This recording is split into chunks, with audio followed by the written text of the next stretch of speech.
Hey guys, let's talk about something we all think about, that wonderful shimmering concept we call a vacation. The very word probably conjures up images of sandy beaches, or bustling foreign cities, or maybe just the profound bliss of turning off your email notifications for a week. It's a cornerstone of our modern lives, a reward for our hard work, a chance to recharge, to escape.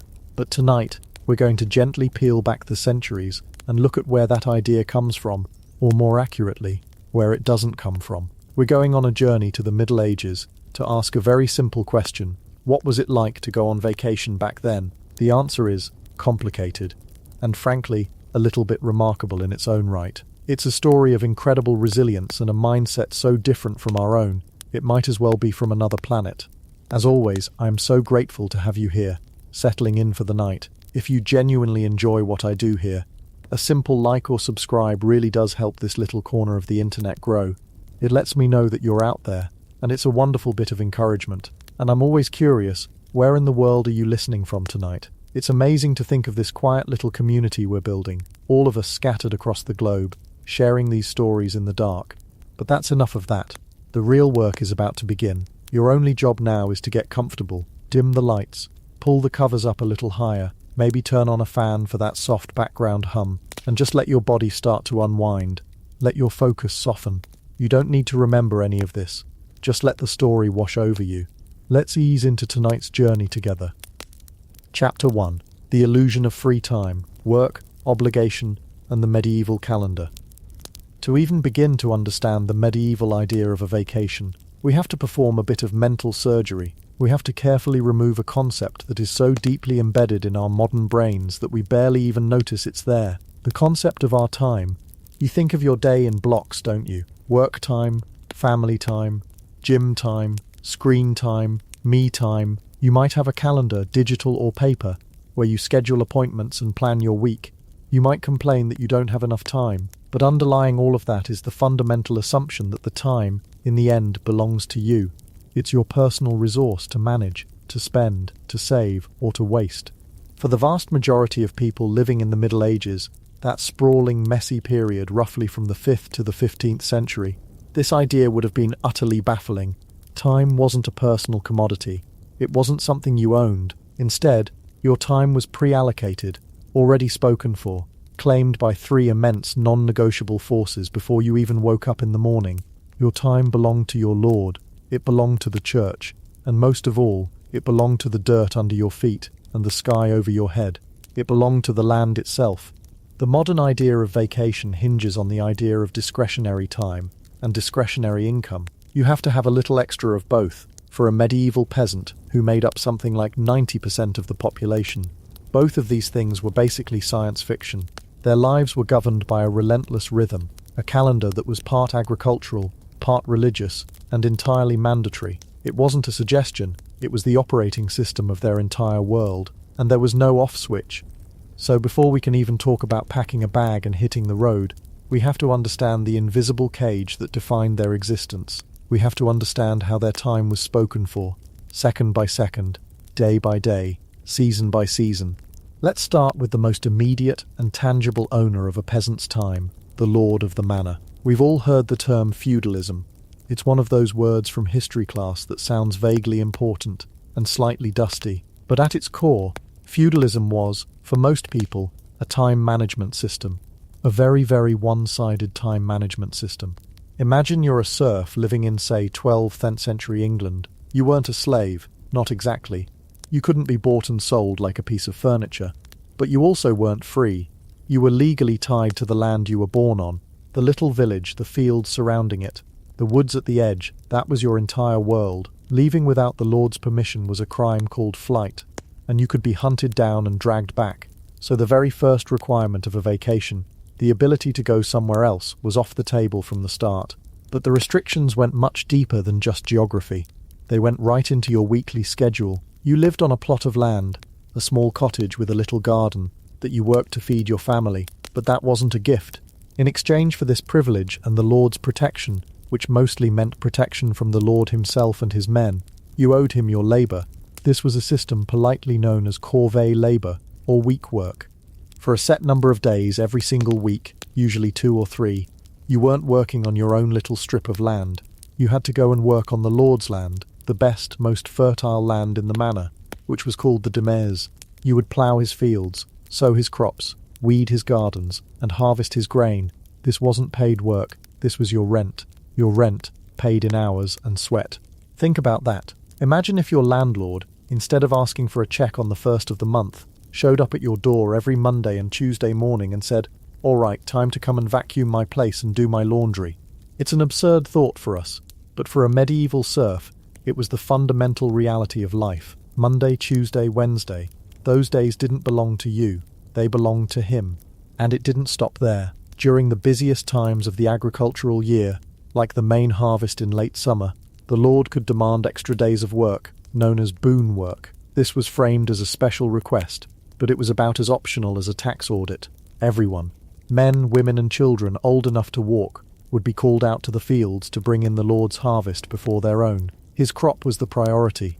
If the rains came early, and your little strip of wheat was ruined while you were busy scything his, that was just tough luck. The system was designed to serve the top of the pyramid first, always. So right away, the modern concept of taking a few days off is just gone. You couldn't save up your days, you couldn't ask to work a weekend instead. The rhythm of the work was dictated by the needs of the Lord's estate. You were a cog in his agricultural machine, and the machine had other ways of claiming your time and resources. If you wanted to grind your grain into flour, you couldn't just do it yourself. You had to use the Lord's mill, and he would take a portion of your flour as payment. A mulcher, it was called. Want to bake bread? You had to use the Lord's oven, the banal oven, and leave a loaf for him. Want to press your grapes or apples for wine or cider? You had to use his press. Every key activity of survival was a toll booth, and the Lord owned the road. This economic reality meant that even if you did somehow have a free afternoon, the idea of accumulating enough surplus wealth to fund a trip was pure fantasy. Your life was a constant battle to break even against a system designed to keep you exactly where you were. Now, not everyone was a serf. There were free peasants or villeins in some places who had slightly more rights. They might pay their rent in cash or produce instead of labour, which gave them a bit more control over their daily schedule, but they were still locked into the same economic and social world. They were still subject to the Lord's justice in the manorial court. They still couldn't just pack up and leave.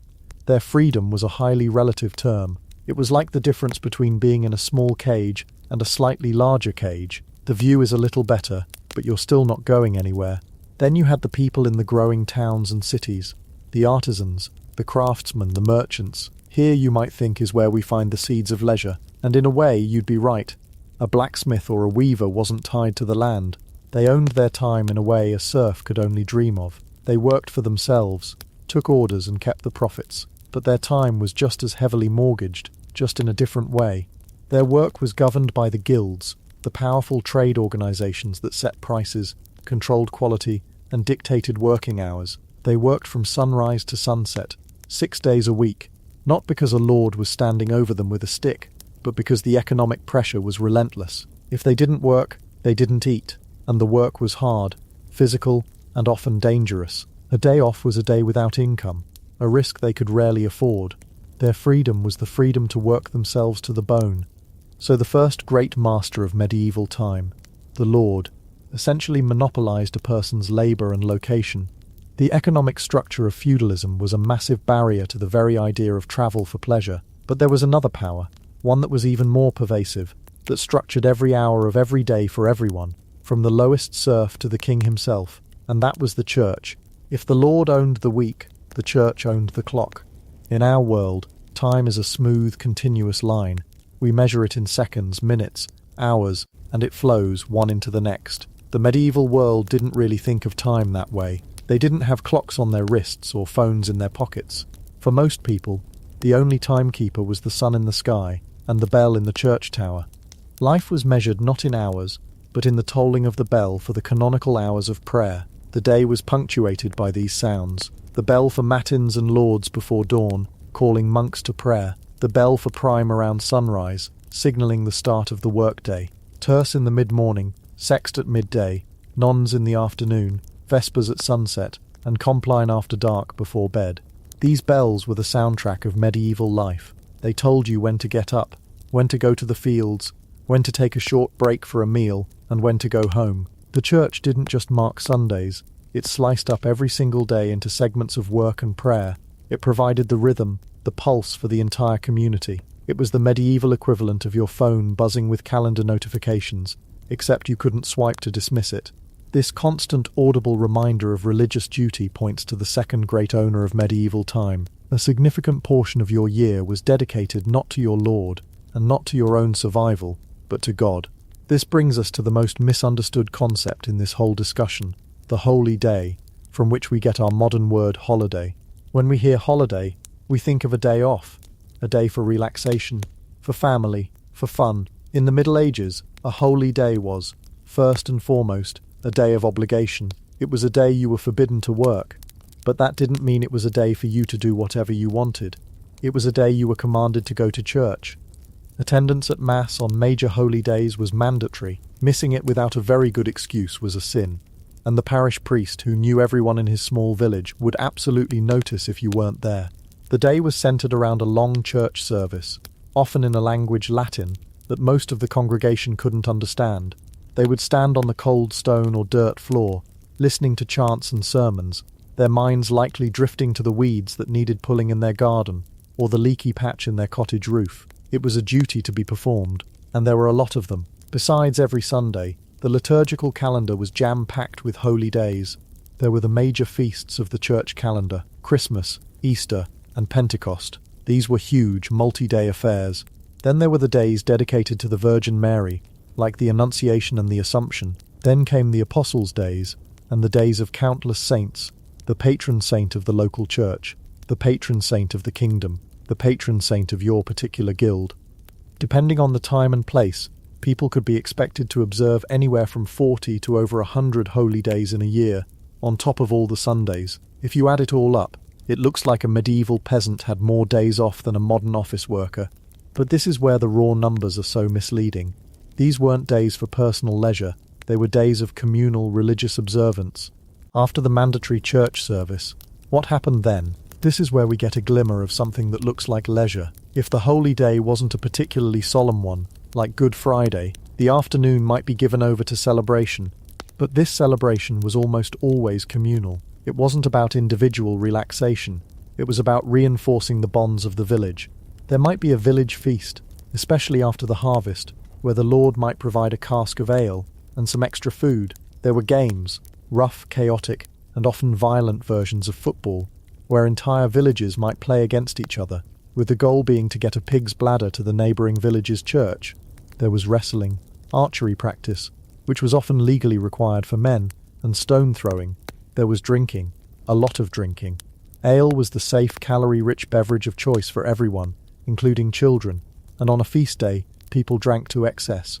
There was music, storytelling, and dancing. It was a pressure valve, a moment of release from the back-breaking labour that defined the rest of their lives.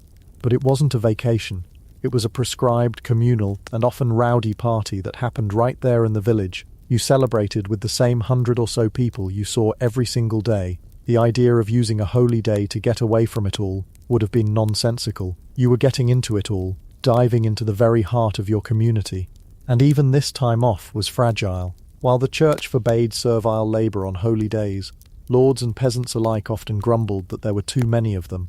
An important saint's day could fall right in the middle of a critical planting or harvest week. When the sun was shining and the grain was ripe, the choice between obeying the priest and preventing your family from starving was a difficult one. Many a peasant would risk a penance from the priest to get a few crucial hours of work done in the fields. The demands of survival were always knocking at the door. So we have the Lord, who owned your labour and your location. We have the church, which owned your spiritual life and structured your calendar. But the third, and arguably the most powerful, master of medieval time was the one nobody could argue with. It was nature itself, the great unforgiving and utterly non-negotiable agricultural calendar. For a society where 90% of the people were farmers, the seasons were not just a backdrop to life, they were the engine of life. The calendar that truly mattered wasn't the one hanging in the church, but the one written in the sky and the soil. Every single month brought its own set of urgent, non-negotiable tasks. This wasn't a job with flexible hours. This was a relentless cycle of duties dictated by the sun, the rain, and the earth. Let's just walk through a year, shall we? Put yourself in the worn leather shoes of a peasant in northern Europe.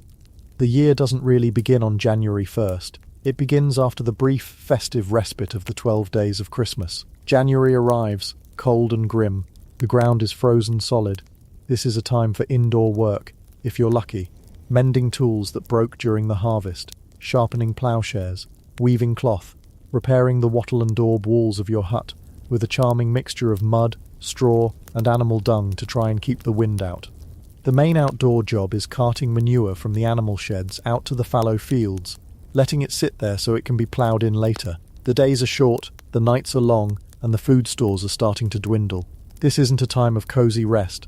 It's a time of quiet anxiety, of hoping you have enough salted meat and dried peas to make it to the spring. February brings the first hints of a thaw. The main event is ploughing. The heavy medieval plough, often pulled by a team of 8 oxen, would be brought out. Since no single peasant owned that many oxen, the village would have to pool their resources, working together to break the stubborn cold earth. It was slow, muddy, back-breaking work, walking for miles and miles behind the team, guiding the ploughshare through the soil. March and April are a frenzy of activity. This is the spring planting season for crops like barley, oats, peas and beans. It's a race against time and weather. You had to get the seeds in the ground at just the right moment. Not so early that a late frost could kill them. Not so late that they wouldn't have time to mature. The entire village would be out in the fields, from sunrise to sunset. There was no calling in sick. A delay of a few days could be the difference between a good harvest and a hungry winter. May is often called the hungry gap. The winter stores of grain are at their lowest, maybe even gone. The new crops aren't ready yet. It's a lean, difficult month. The main work is weeding, a task that never ends. You're out in the fields, bent over for hours, pulling up thistle and dock by hand to give your precious crops a fighting chance. You might also be tending to the lambs and calves that were born in the spring. June brings the first relief, haymaking. The meadows are cut with long scythes, a difficult and rhythmic task. The hay is then turned with wooden rakes and forks to dry in the sun, before being piled into haystacks. This was vital. The hay would be the winter feed for the precious livestock. A poor hay harvest meant you might have to slaughter more of your animals than you wanted to come autumn. July and August are the climax of the entire year, the grain harvest. This was all hands on deck. The boon work for the Lord was at its peak. Men would cut the wheat and rye with sickles or scythes, while women and children would follow behind, gathering the stalks into bundles called sheaves. It was hot, dusty, itchy work. The chaff got in your eyes, your throat, your clothes. You worked until you couldn't see anymore. Fueled by ale and the sheer terror of the weather turning, a single hailstorm could wipe out a year's worth of labour in 10 minutes. The pressure was immense. Once the Lord's harvest was in, you could turn to your own. The sheaves were carted to the barns for threshing, beating the grain from the stalks with a flail. This was exhausting, monotonous work that would go on for weeks, filling the barn with a constant percussive rhythm and a cloud of fine, choking dust. September is a time of transition. There's more harvesting to be done, gathering fruits from the orchards, nuts and berries from the woods, but it's also time for the autumn planting of winter wheat and rye, the crops that would lie dormant through the cold and sprout in the spring. So it's back to the plough, back to sowing the fields, starting the cycle all over again. It's also the time for gathering firewood. You needed a massive stockpile to survive the winter, and doing so was a constant time-consuming effort. October brings Martinmas, the feast of Saint Martin. This was the traditional time to slaughter the animals you couldn't afford to feed over the winter. The village would be filled with the sounds and smells of butchery. Then came the frantic work of preserving the meat, salting, smoking, and drying it to make it last for the next 6 months. No part of the animal was wasted. November and December, as the cold truly sets in, are a time to retreat indoors again.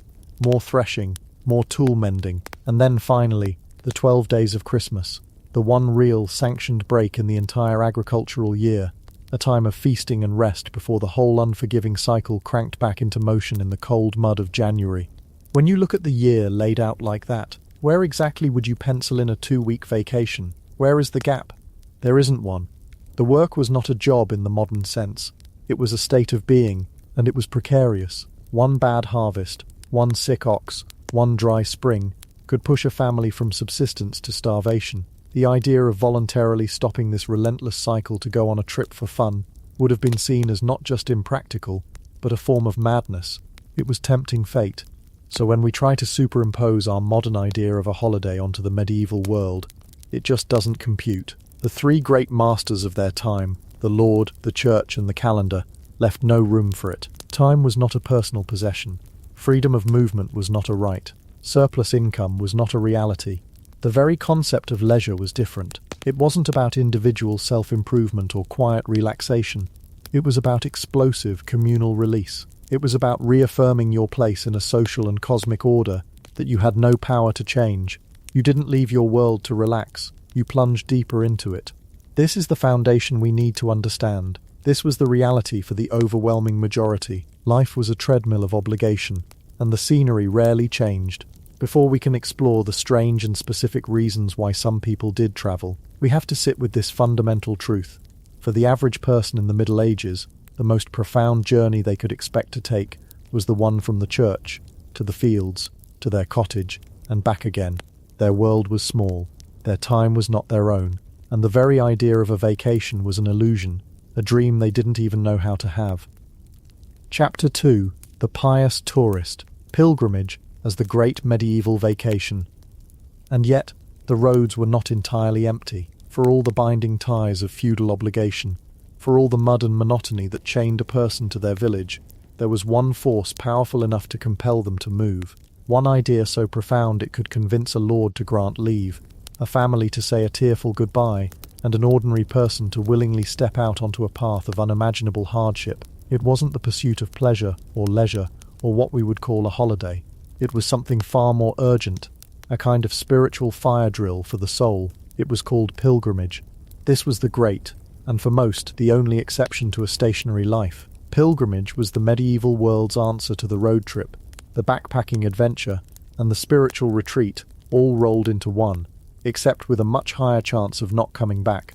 If the average peasant's life was a tiny handwritten footnote in the grand book of history, pilgrimage was their chance to be part of the main text, to walk through the pages of their faith, and they hoped, to edit the ending of their own story.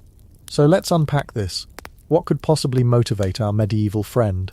Let's call him Thomas, a farmer from a damp corner of England, to abandon his life's work, kiss his family goodbye, and set out on a journey that could last for years. The reasons were as complex and layered as a bishop's vestments. The primary motivation, the one that overshadowed all others, was the brutal, terrifying arithmetic of the afterlife. We live in a world of cushioned belief, but for Thomas, heaven and hell were not abstract concepts. They were destinations, as real as London or Paris, just with significantly different long-term prospects. And between them lay a vast, fiery waiting room called Purgatory. This was the place where every sin, every lie, every moment of selfishness was tallied up and had to be burned away over centuries of spiritual torment before you were pure enough to get into heaven. It was a terrifying prospect, but the Church, in its wisdom, offered a way to shorten the sentence, a kind of spiritual get-out-of-jail-early card. Certain holy sites, places where a saint had been martyred or where a sacred relic was kept, were considered thin spots between earth and heaven. By visiting them, by praying there with a sincere heart, you could gain an indulgence. This was a remission of the time your soul had to spend in purgatory. A major pilgrimage, say to Rome, might grant a plenary indulgence, a complete wipe of the slate, all your sins forgiven, your purgatory sentence cancelled. It was the single greatest bargain in the medieval world. For Thomas, facing an eternity of spiritual anguish, a 2-year walk through bandits and blizzards probably seemed like a pretty good deal. This wasn't about finding yourself on a gap year. This was about ensuring your immortal soul wasn't lost to a cosmic bonfire for the next 1,000 years. Then there was the matter of health, with medicine being a charming but often lethal combination of superstition, prayer, and guesswork. A serious illness was often a death sentence, but what earthly doctors couldn't fix, perhaps a heavenly one could. The saints were seen as powerful intercessors, spiritual specialists who had God's ear. If you had a skin disease, you might vow to visit the shrine of Saint Anthony. A toothache? Saint Apollonia was your woman. Blindness? Saint Lucy. These shrines were the medieval equivalent of the Mayo Clinic. Desperate people, crippled, sick and dying, would drag themselves hundreds of miles on the slimmest of hopes that a miracle was waiting for them. And sometimes, through the sheer power of faith, the placebo effect, or just a random remission, it was. And for every one person who was cured, 10,000 more were inspired to try. The journey could also be a punishment. Penance in the Middle Ages wasn't just about saying a few Hail Marys. For a grave sin, a priest or even a secular court might sentence you to a pilgrimage. You would be forced to walk, sometimes in chains, sometimes wearing a hair shirt, to a distant shrine to atone for your crime. These penitents were a common sight on the road, their misery a walking sermon for everyone else. They weren't travelling for hope, they were travelling because they had to, their journey a public performance of their shame. But it wasn't all doom, gloom, and spiritual accounting. Let's be honest, there was a very human element of adventure to it all. For a young man like Thomas, who had never been more than 10 miles from his home, the idea of seeing the world, any of it, must have been intoxicating. This was the only socially acceptable excuse to leave. It was a chance to escape the crushing boredom of the village, to see mountains if you'd only ever known flatlands, to hear a different language, to taste different food, to simply be somewhere else. Of course, you couldn't say that was your reason. It had to be wrapped in the respectable cloak of piety. But we can imagine the secret thrill, the quiet excitement of stepping onto that road, leaving the familiar behind for the great, terrifying, wonderful unknown. And, of course, there was social status. A man who had walked to the great shrine of St. James in Santiago de Compostela in Spain, and returned, was no longer just Thomas the farmer. He was a pilgrim. He had seen things. He had faced dangers. He wore the scallop shell badge on his hat, as proof. He had stories to tell in the alehouse for the rest of his life. It was the medieval equivalent of summiting Everest, or posting a selfie from the other side of the world. It bought you a kind of respect and renown that you could never earn in the fields. Some people even went on pilgrimage by proxy, the wealthy paying a poorer man to undertake the dangerous journey on their behalf, hoping to reap the spiritual benefits without getting their own expensive shoes muddy, the ultimate in spiritual outsourcing. So, let's say Thomas has made his decision. He's going. His soul needs saving. Or maybe he just needs to get out of the house. What happens next? You didn't just grab a backpack and go. The preparation was a serious, solemn affair, a testament to the fact that this might be a one-way trip. First, you needed permission. As a peasant, Thomas was tied to the land. He belonged to his lord as much as the trees and the fields did. He would have to formally ask his lord for leave to be absent, potentially for years. If the lord was pious, or if Thomas was a good worker he hoped to get back, he might grant it. Then he would need the blessing of the local priest, who would validate the spiritual nature of the journey. Next came the finances. Pilgrimage was ruinously expensive. You had to save for years, hoarding every spare coin. You had to pay for food, for lodging, for endless tolls at every bridge and town gate. You had to have money for offerings at shrines along the way. It was like saving for a down payment on a house, except the house was in heaven. Many pilgrims sold their land or possessions to fund the trip, a literal investment in their eternal future. Then came the most sobering step, writing a will. The chances of dying on the road from disease, bandits, starvation, or simple accident were terrifyingly high. Before you left, you had to put your affairs in order, designate who would get your single pig and your 3 good pots, and make your peace with your family. The goodbyes were not see you later. They were often final. With the legal, financial, and emotional affairs settled, it was time to get the gear. The pilgrim had a kind of uniform, a set of items that were both practical and deeply symbolic. First was the staff, or borden. This was a long, sturdy wooden staff, often with a hook or a knob at the top. It was your third leg on rough terrain, a tool for testing the depth of muddy water, and your only real weapon against stray dogs or anyone who got too close to your purse. Next was the scrip, a small leather satchel worn over the shoulder. This was your medieval day pack. It held your meagre possessions, a bit of bread, a piece of cheese, perhaps a small coin purse hidden in a secret fold, and any letters of introduction you might have. It was a symbol of your reliance on charity, as it was never supposed to be entirely full. You would wear a simple, long woolen cloak, or sklavin. It was often rough and undyed, a garment of humility. It was your blanket at night, your shield against the rain, and a clear sign to everyone you met that you were a pilgrim, a person outside the normal social order, under the special protection of the church. Finally, a broad-brimmed hat to protect against sun and rain, which would later become the perfect place to pin the souvenir badges you collected. The last step before departure was a special mass at your local church. The whole village would turn out. The priest would bless the pilgrim's staff and scrip, sprinkling them with holy water. Thomas would kneel, make his confession and receive communion. Then he would walk out of the church, out of the village, and turn his face toward a distant point on the map. He was now officially a pilgrim, a holy wanderer. The ceremony was a powerful piece of social theatre. It publicly marked him as separate, committed him to his vow, and made it very, very difficult to turn back a week later, when his feet were already covered in blisters, and he was desperately homesick. So, with his will signed, his soul cleansed, and his very uncomfortable but symbolic outfit on, Thomas steps onto the road. What was it actually like? The romantic image is of a lone figure striding purposefully through a sun-dappled forest. The reality was usually quite different. For a start, you almost never travelled alone. That was an invitation to be robbed and left in a ditch. Pilgrims banded together for safety, forming walking communities of strangers. Think Chaucer's Canterbury Tales. You'd fall in with a group of people from all walks of life. A knight doing penance, a merchant's wife hoping for a child, a professional pardon seller with a bag full of dubious relics, a few students looking for an adventure, and a whole lot of ordinary people like Thomas. The social dynamics of these groups must have been fascinating. For weeks, months, even years, these people were your entire world. You walked together, ate together, and slept side by side in crowded hospices. You would have shared your life stories, your fears, your hopes. Friendships would have blossomed. Arguments would have festered. You'd learn who snored, who complained, who always managed to find an extra piece of bread, and who you could trust to stand with you if trouble came calling. This mobile village was your shield against the dangers of the road, a bubble of shared purpose in a world that was often hostile to strangers. The journey itself was not a direct march. It was a series of dots on a map, connecting one holy site to the next. Let's say Thomas's ultimate goal is the great cathedral of Santiago de Compostela, in the far northwest corner of Spain, where the bones of the apostle St. James were said to be buried. This was one of the big three destinations for a medieval pilgrim, alongside Rome and the impossibly distant Jerusalem.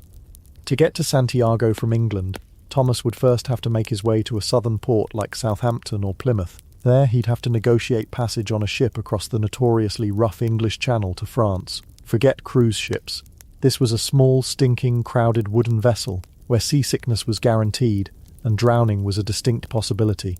Once in France, his real journey began. He would join one of the great pilgrim roads, like the Via Turinensis, which started in Paris. These weren't paved highways, they were dirt tracks, muddy in winter, dusty in summer, and shared with merchants, soldiers, beggars, and herds of livestock. The pace was slow, a steady plod of maybe 10 to 15 miles on a good day. Your entire world shrank to the rhythm of your own 2 feet, the feel of the road beneath them, and the ever-present ache in your muscles. And as pilgrims began to flow along these routes, a whole economy sprang up to service them. It was the birth of the tourist industry, fueled by faith. Every few miles, a village would have a church with its own minor relic, the finger bone of a local saint, a thread from a martyr's cloak. Each one was a required stop, a place to pray, and more importantly, to leave a small donation. Inns and taverns lined the roads, offering a straw mattress if you were lucky. You didn't have to share it with too many other people and their fleas. And a bowl of stew of questionable origin. More reputable were the monastic hospices, or hospitals. These were run by monks, and were specifically for pilgrims. They offered a clean bed, simple food, and basic medical care, often for free for a night or two. They were sanctuaries of peace and safety, on an otherwise grueling journey. Guides offered their services in tricky mountain passes or at river crossings. Ferrymen charged exorbitant prices. Money changers set up tables in towns, ready to exploit pilgrims unfamiliar with the local currency. And everywhere there were the sellers of souvenirs and religious trinkets. This brings us to the strange world of relics. The driving force of pilgrimage was the belief that physical objects connected to a saint held a portion of their spiritual power. The bones, the hair, even the dust from a saint's tomb were considered conduits of divine grace. Great cathedrals were built to house these relics, and their fame depended on the importance of what they held. Chartres had the tunic of the Virgin Mary. Canterbury had the blood of St. Thomas Becket. The trade in relics, however, was a swamp of fraud. For every genuine relic there were 100 fakes. It was a running joke. Theologians calculated that if you collected all the splinters of the true cross being sold across Europe, you could build a whole forest. There were so many heads of John the Baptist that he would have needed to be a hydra, but for the average pilgrim like Thomas, who was to know, he would gaze in awe at a feather supposedly from the wing of the Archangel Gabriel, or a vial of the Virgin Mary's breast milk. and feel a profound connection to his faith. He would buy a cheap lead badge depicting the relic to prove he had been there, the first tourist souvenir. The journey was a sensory overload.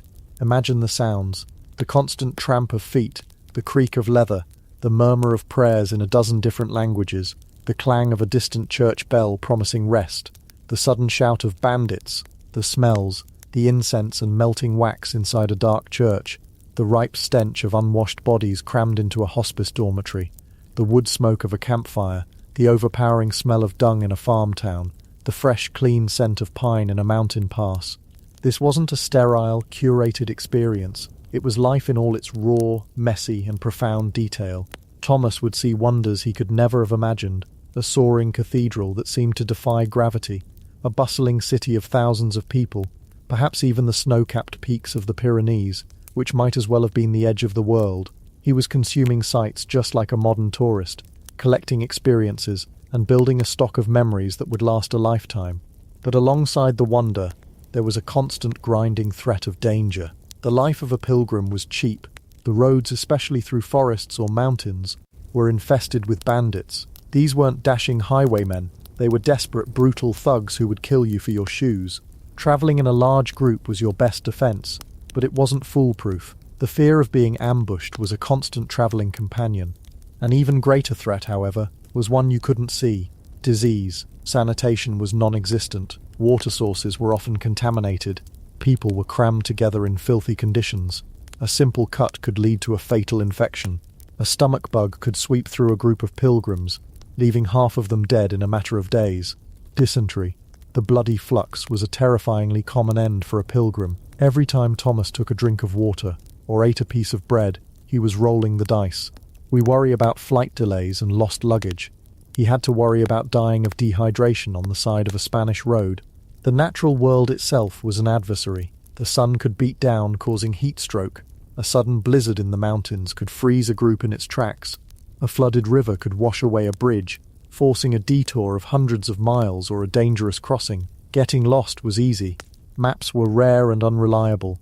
You followed the sun, the stars, and the advice of strangers, which was not always given with your best interests at heart. And then there were the human predators, who didn't use a knife. The dishonest innkeeper who watered down the wine and charged triple the price. The ferryman who would demand more money in the middle of a river, threatening to tip everyone out.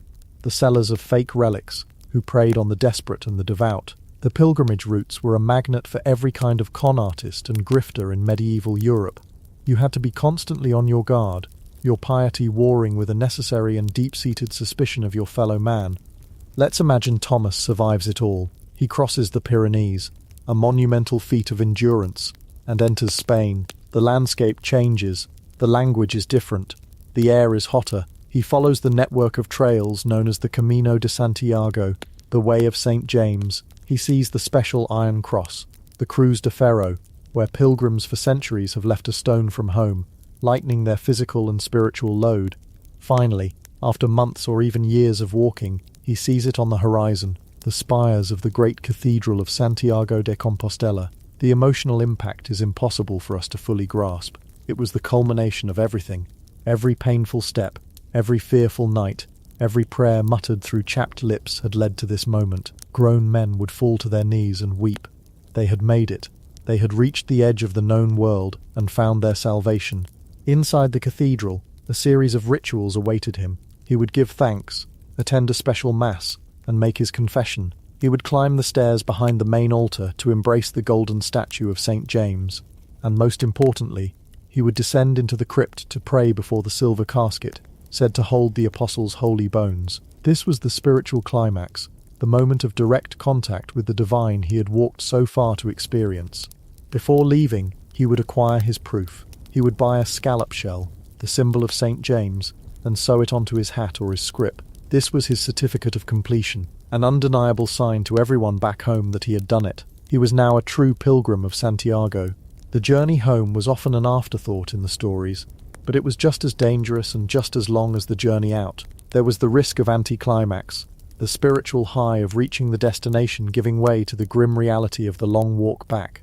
But now he travelled with a lighter heart, his soul wiped clean, his vow fulfilled, and when he finally, years after he left, limped back into his own village, he would be a changed man. He would be thinner, weathered by sun and wind, with a 1,000-yard stare that spoke of things his neighbours could never understand. He would have seen the world, faced death, and stood at one of the holiest places on earth. He had left a peasant and returned a man of substance, his status forever elevated. His stories would become village legend, and his scallop shell displayed proudly in his cottage would be a constant reminder of the greatest journey of his life, the one he took not for gold or glory, but for the eternal safety of his own soul. For in a world that was small and static, pilgrimage was the one grand, desperate and beautiful adventure available to all. It was the great medieval vacation, where the destination was heaven, and the journey, all too often, was hell itself. Chapter 3. The Royal Progress, Power, Pageantry, and Noble Pastimes. For the common man, the great journey of his life was an upward one, a pilgrimage toward God. It was a vacation for the soul. But what if your journey wasn't about finding God? What if, for all intents and purposes, you were God's chosen instrument on earth? What if your every movement was imbued with divine right, your every whim a command, and your presence a physical manifestation of power itself? Then, your travels look very, very different. For the kings, queens, and high nobility of the medieval world, there was no such thing as a vacation in our sense of the word. They didn't pack a bag to get away from it all. In fact, their travel was the exact opposite. They packed up all of it and took it with them. This was the royal progress, and it was less a holiday and more a rolling, rumbling, all-consuming political weather system that descended upon the land. It was governance as a roadshow, a mobile assertion of dominance that was part parade, part audit, and part rock and roll tour, complete with an entourage that would make any modern celebrity blush. Forget the romantic image of a king trotting elegantly on a white horse, a few loyal knights in his wake. The reality was a logistical behemoth, a human river flowing sluggishly across the landscape. The core of the problem was this: in an age before mass communication, before phones, before email, before even a reliable postal service, power was personal. It was physical. A king sitting in one castle for too long became an abstraction, a rumour. His authority, like a muscle, would atrophy, if not exercised in plain sight of his subjects. Justice couldn't be dispensed from a distance. It had to be seen. Taxes weren't wired. They were collected, often under the intimidating gaze of the royal retinue. Loyalty wasn't assumed.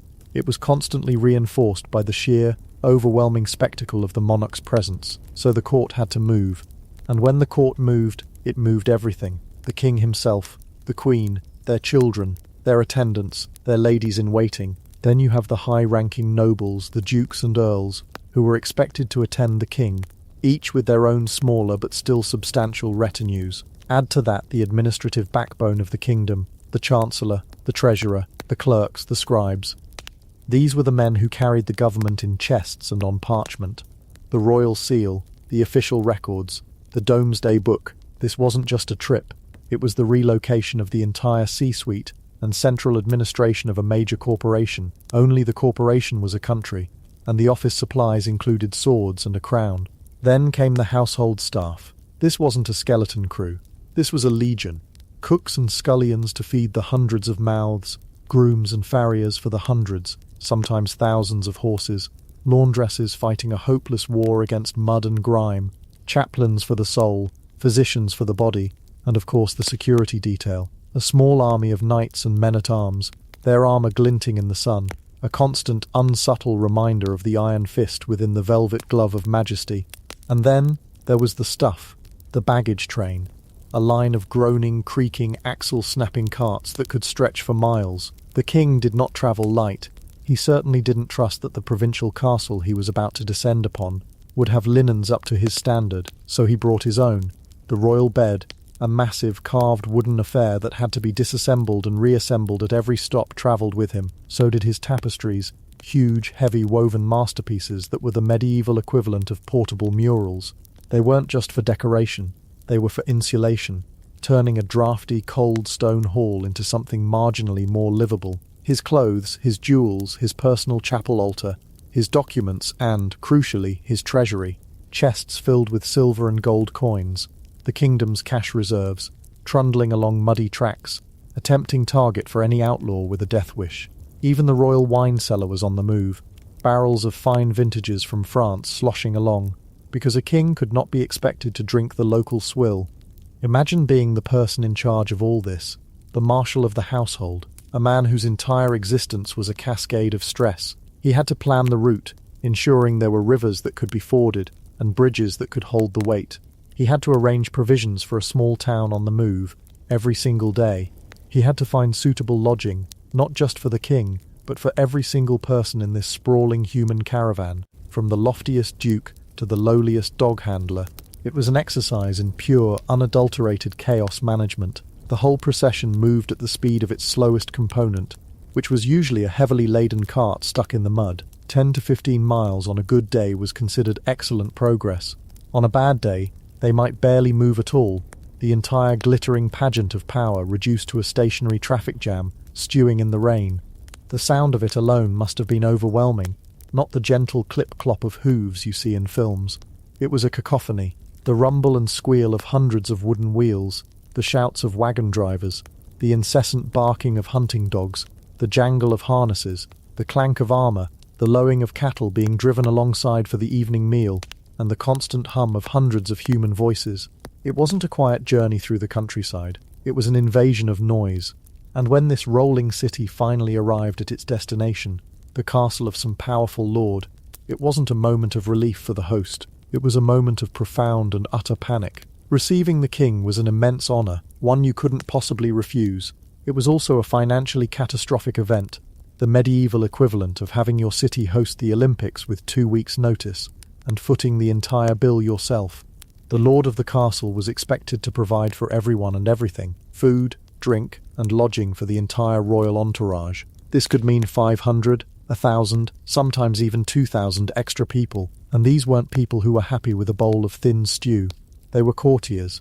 They expected feasts, every night. This meant emptying your storehouses, slaughtering your prize livestock, and draining your wine cellars.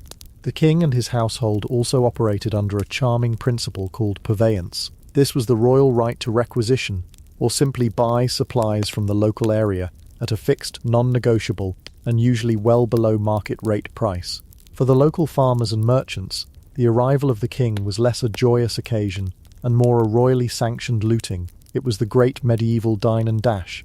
The strain was immense. Your castle, normally a functioning home and military base, was turned upside down. Every spare room, every corner of the great hall, was filled with people. Your servants were run ragged. Your forests were emptied of game for the king's hunt. Your pastures were grazed bare by the visitors' horses. A stay of a few weeks could indebt a noble family for a generation. There are countless records of lords writing desperate letters, begging to be excused from the honour of a royal visit, citing a poor harvest or a sickness in the family, anything to avoid the ruinous expense. But you couldn't say no. To refuse the king was to signal disloyalty, and that was a far more costly mistake. So why did the king do it? It wasn't just about showing off. The progress was a vital tool of governance. As the king moved, he held court. He was the highest judge in the land, and common folk and nobles alike could bring their disputes directly to him. This was the king's justice, and the chance to have your case heard by the monarch himself was a powerful safety valve in the feudal system. He would settle land disputes that had been festering for years, hear petitions, and dispense pardons or punishments. His presence reminded everyone that there was a higher authority than the local lord. For a peasant being tyrannized by his baron, the arrival of the royal progress was a once-in-a-lifetime opportunity to appeal to a power that could, and often would, overrule his immediate oppressor. But the king wasn't just a travelling judge. He was a travelling landlord. A huge portion of the kingdom was the king's personal property, his royal domains. The progress was his chance to inspect his estates, check up on his officials, and most importantly, consume the profits. In an economy where wealth was agricultural, it was often easier to take your entire court to the food than it was to transport all that food to your court. The king and his entourage would literally eat and drink their way through the surplus of one region before moving on to the next.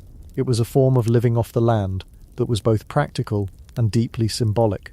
Of course, it wasn't all administrative work and judicial hearings. This was, after all, the nobility, and the nobility believed that their primary purpose on earth, besides ruling, was fighting.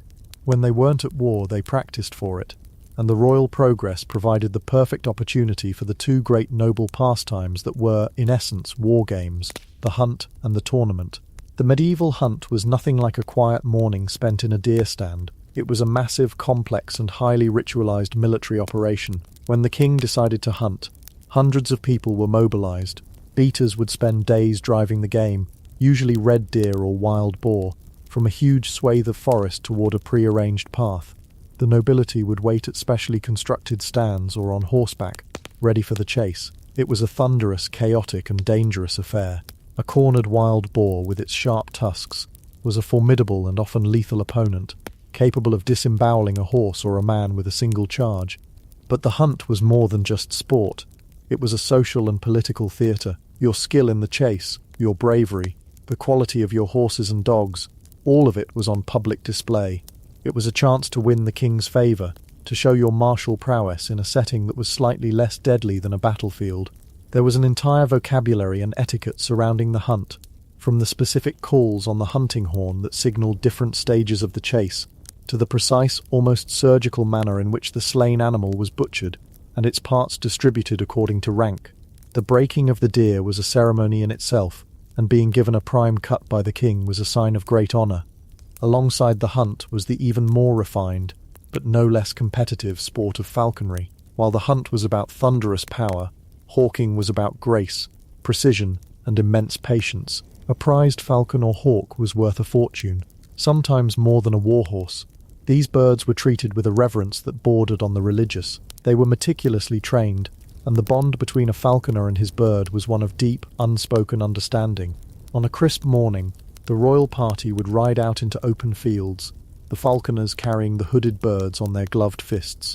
The dogs would flush a quarry, a heron, a duck, a partridge, and at the perfect moment the falconer would unhood the bird and cast it into the air. The whole world would seem to stop and hold its breath. All eyes would turn to the sky, watching the two specks engage in a life-or-death aerial ballet.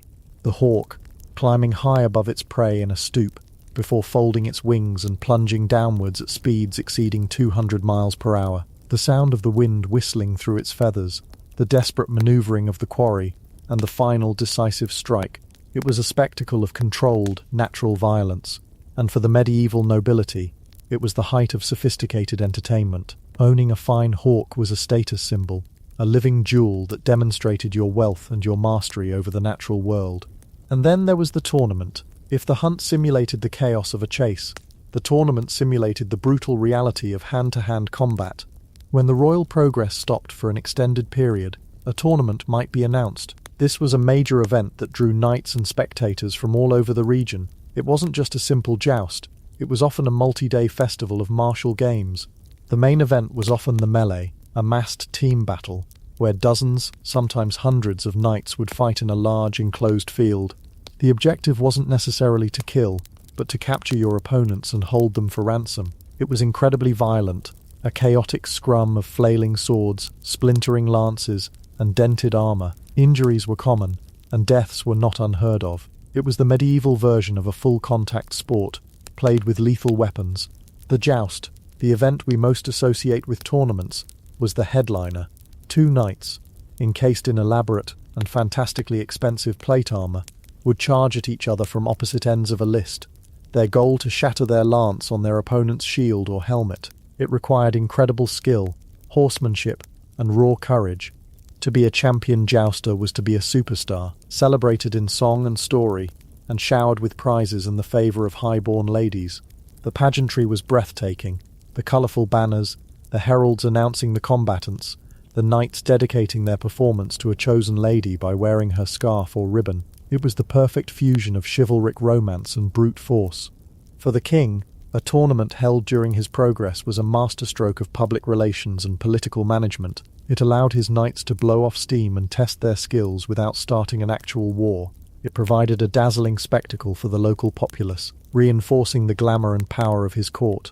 And it was a networking event. Deals were struck, alliances were forged, and marriages were arranged in the pavilions set up around the tournament grounds. The king could assess the skill and loyalty of his vassals, watching them compete, noting who was strong, who was popular, and who might one day be a threat. So day after day, week after week, this great, glittering, cumbersome machine rolled on. It was a life of constant movement and immense public scrutiny. There was no privacy for a monarch. Even the most intimate moments of their lives were semi-public events, attended by servants and courtiers. The king and queen didn't have a private bedroom. They had a bedchamber, a room that was a centre of political life, where they would receive visitors and conduct business from the moment they woke up. The journey was a paradox. It was a display of supreme power, and yet the king was utterly dependent on the land he travelled through. He was the ruler of all, yet he was at the mercy of a muddy road or a swollen river.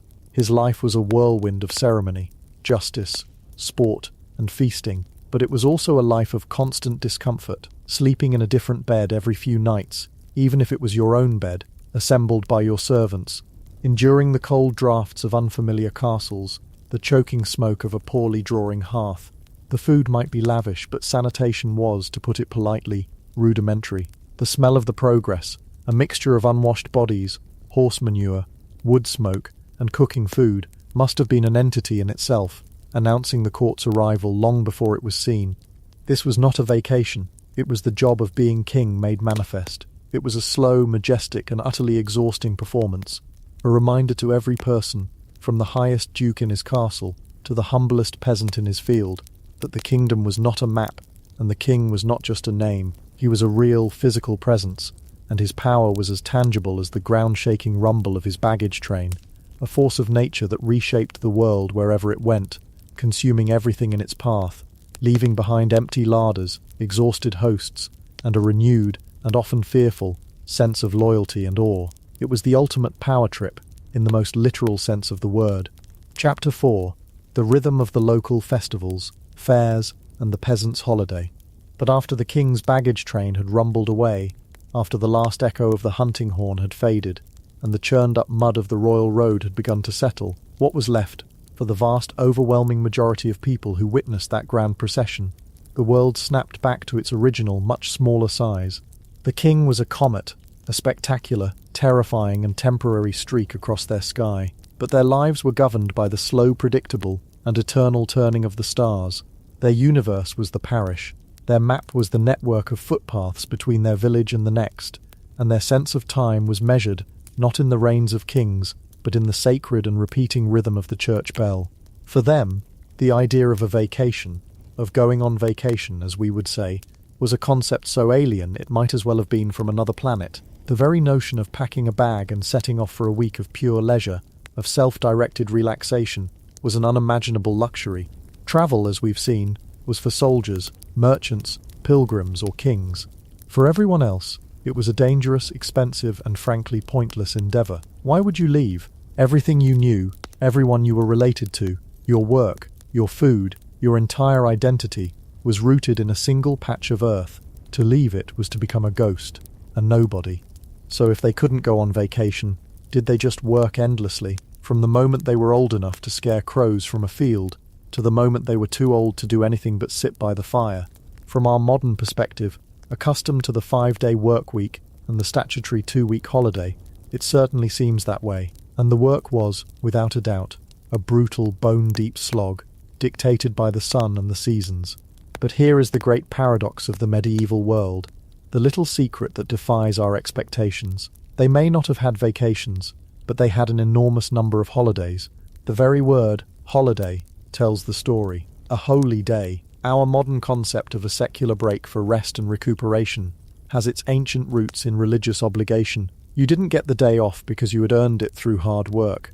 You got the day off because the church, the unassailable authority in all things, declared that it was a day to honour a particular saint, or a sacred event, and on that day you were forbidden from doing most kinds of labour. It was a day for God, not for you. That the result was a day without back-breaking toil was a very welcome side effect, and there were so many of them, an almost comical number. When you lay them all out, on top of every Sunday, there were the major feasts of the Christian calendar. Christmas, Easter, Pentecost, then there were the saints' days, not just the big ones, but a whole host of minor saints, local saints, saints specific to a certain guild or trade. All told, a peasant in the Middle Ages might have had anywhere from 80 to over 100 days off in a year. When you add in the 52 Sundays, you're looking at a calendar where almost a third of the year was technically a holiday. Now, before you start feeling too envious, we need to add a few very important asterisks. A day off did not mean sleeping in and binge-watching a series on Netflix. The animals still needed to be fed. The cow still needed to be milked. A certain amount of essential domestic work was unavoidable, and a holy day always began with an obligation. You had to go to church. Mass was mandatory. This was the price of admission for your day of rest, a solemn reminder of why you weren't in the fields. But after that, after the service was done, the day was yours, and a day of freedom, however brief, in a life defined by servitude, was a precious, intoxicating thing. These holy days were the punctuation marks in the long, run-on sentence of agrarian life. They were the moments the community could exhale. They weren't escapes from life, they were the very fabric of it. The calendar of the church was the operating system for the entire society. It told you when to plant and when to harvest, when to feast and when to fast, when to marry and when to mourn. Life was lived inside this great cyclical story, and the holidays were the chapters that everyone looked forward to. Let's begin where the darkness is deepest, in the dead of winter. The harvest is in, the grain is stored, and the earth is cold and hard as iron. The days are short, the nights achingly long. The cold is not just a temperature, it's a physical presence, a relentless predator that seeps through the wattle and daub walls of your small hut, that finds every crack and gap, that wants nothing more than to settle deep in your bones and snuff out the little spark of your life. This was a time of immense hardship and boredom. There was little to do outside, and inside, you were huddled together in the smoky, cramped darkness with your family, and quite often your animals, just trying to stay warm. The monotony must have been soul-crushing. And then, a light appears in the darkness. Advent begins, the slow build-up of anticipation, and finally, Christmas arrives. Not just a single day, but a great glorious explosion of light and warmth and food that lasted for 12 whole days. For the peasant class, this was it. This was the main event, the annual blowout that made the rest of the year bearable. The lord of the manor was obligated by custom to provide a feast for his tenants, for people who lived on a diet that was, to put it politely, crushingly repetitive, mostly bread, pottage, and whatever vegetables they could grow. This was a culinary fantasy brought to life.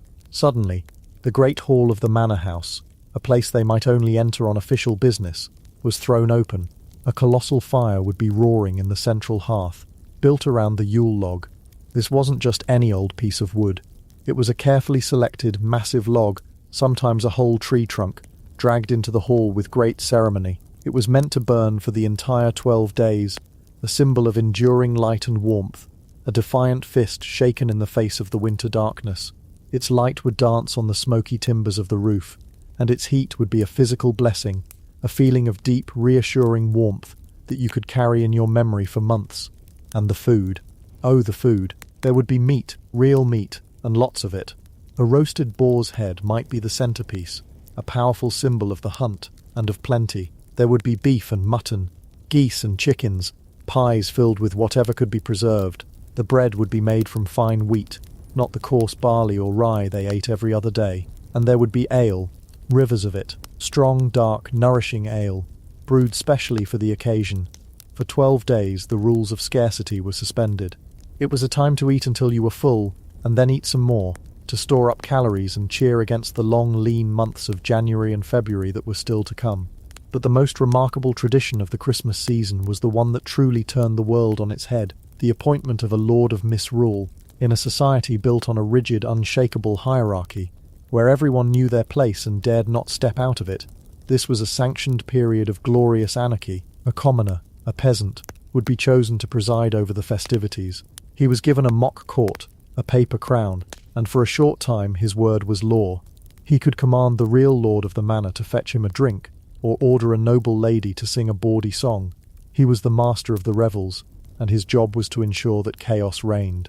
This was a deeply clever psychological safety valve. It allowed all the resentments and frustrations of a deeply unequal society to be vented in a controlled, harmless way.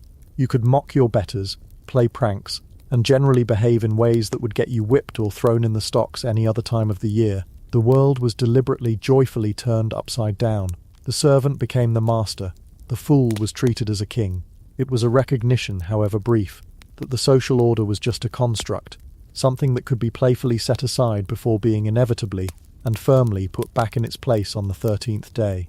The days would be filled with games, board games like chess and draughts for those in the hall, or rowdier games of strength and skill. There was music from wandering minstrels, stories told by the fire, and a particular tradition known as wassailing. Groups would go from house to house, carrying a large bowl of spiced ale or cider, the wassail bowl, singing songs and offering a drink in exchange for a small gift of food or money. The word wassail comes from the Old English for be in good health.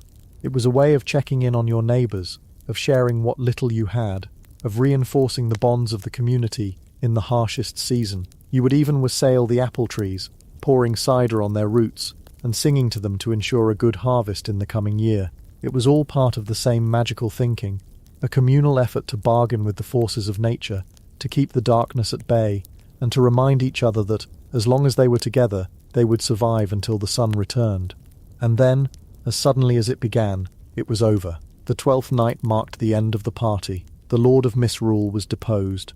The last of the Yule log was carefully saved to light the next year's log, and the world snapped back to its proper, rigid order. The cold, lean months of winter still lay ahead, but now they were a little more bearable. The memory of the light, the warmth, the full bellies and the laughter in the great hall was a powerful talisman against the gloom. It was a promise that the darkness wouldn't last forever. As the days slowly, imperceptibly began to lengthen, a new kind of anticipation would build. The iron grip of winter would begin to loosen. The first signs of green would appear, and the calendar would turn towards the next great festival, the most important one in the entire Christian year, Easter. But before the celebration, there came the solemn period of deprivation known as Lent.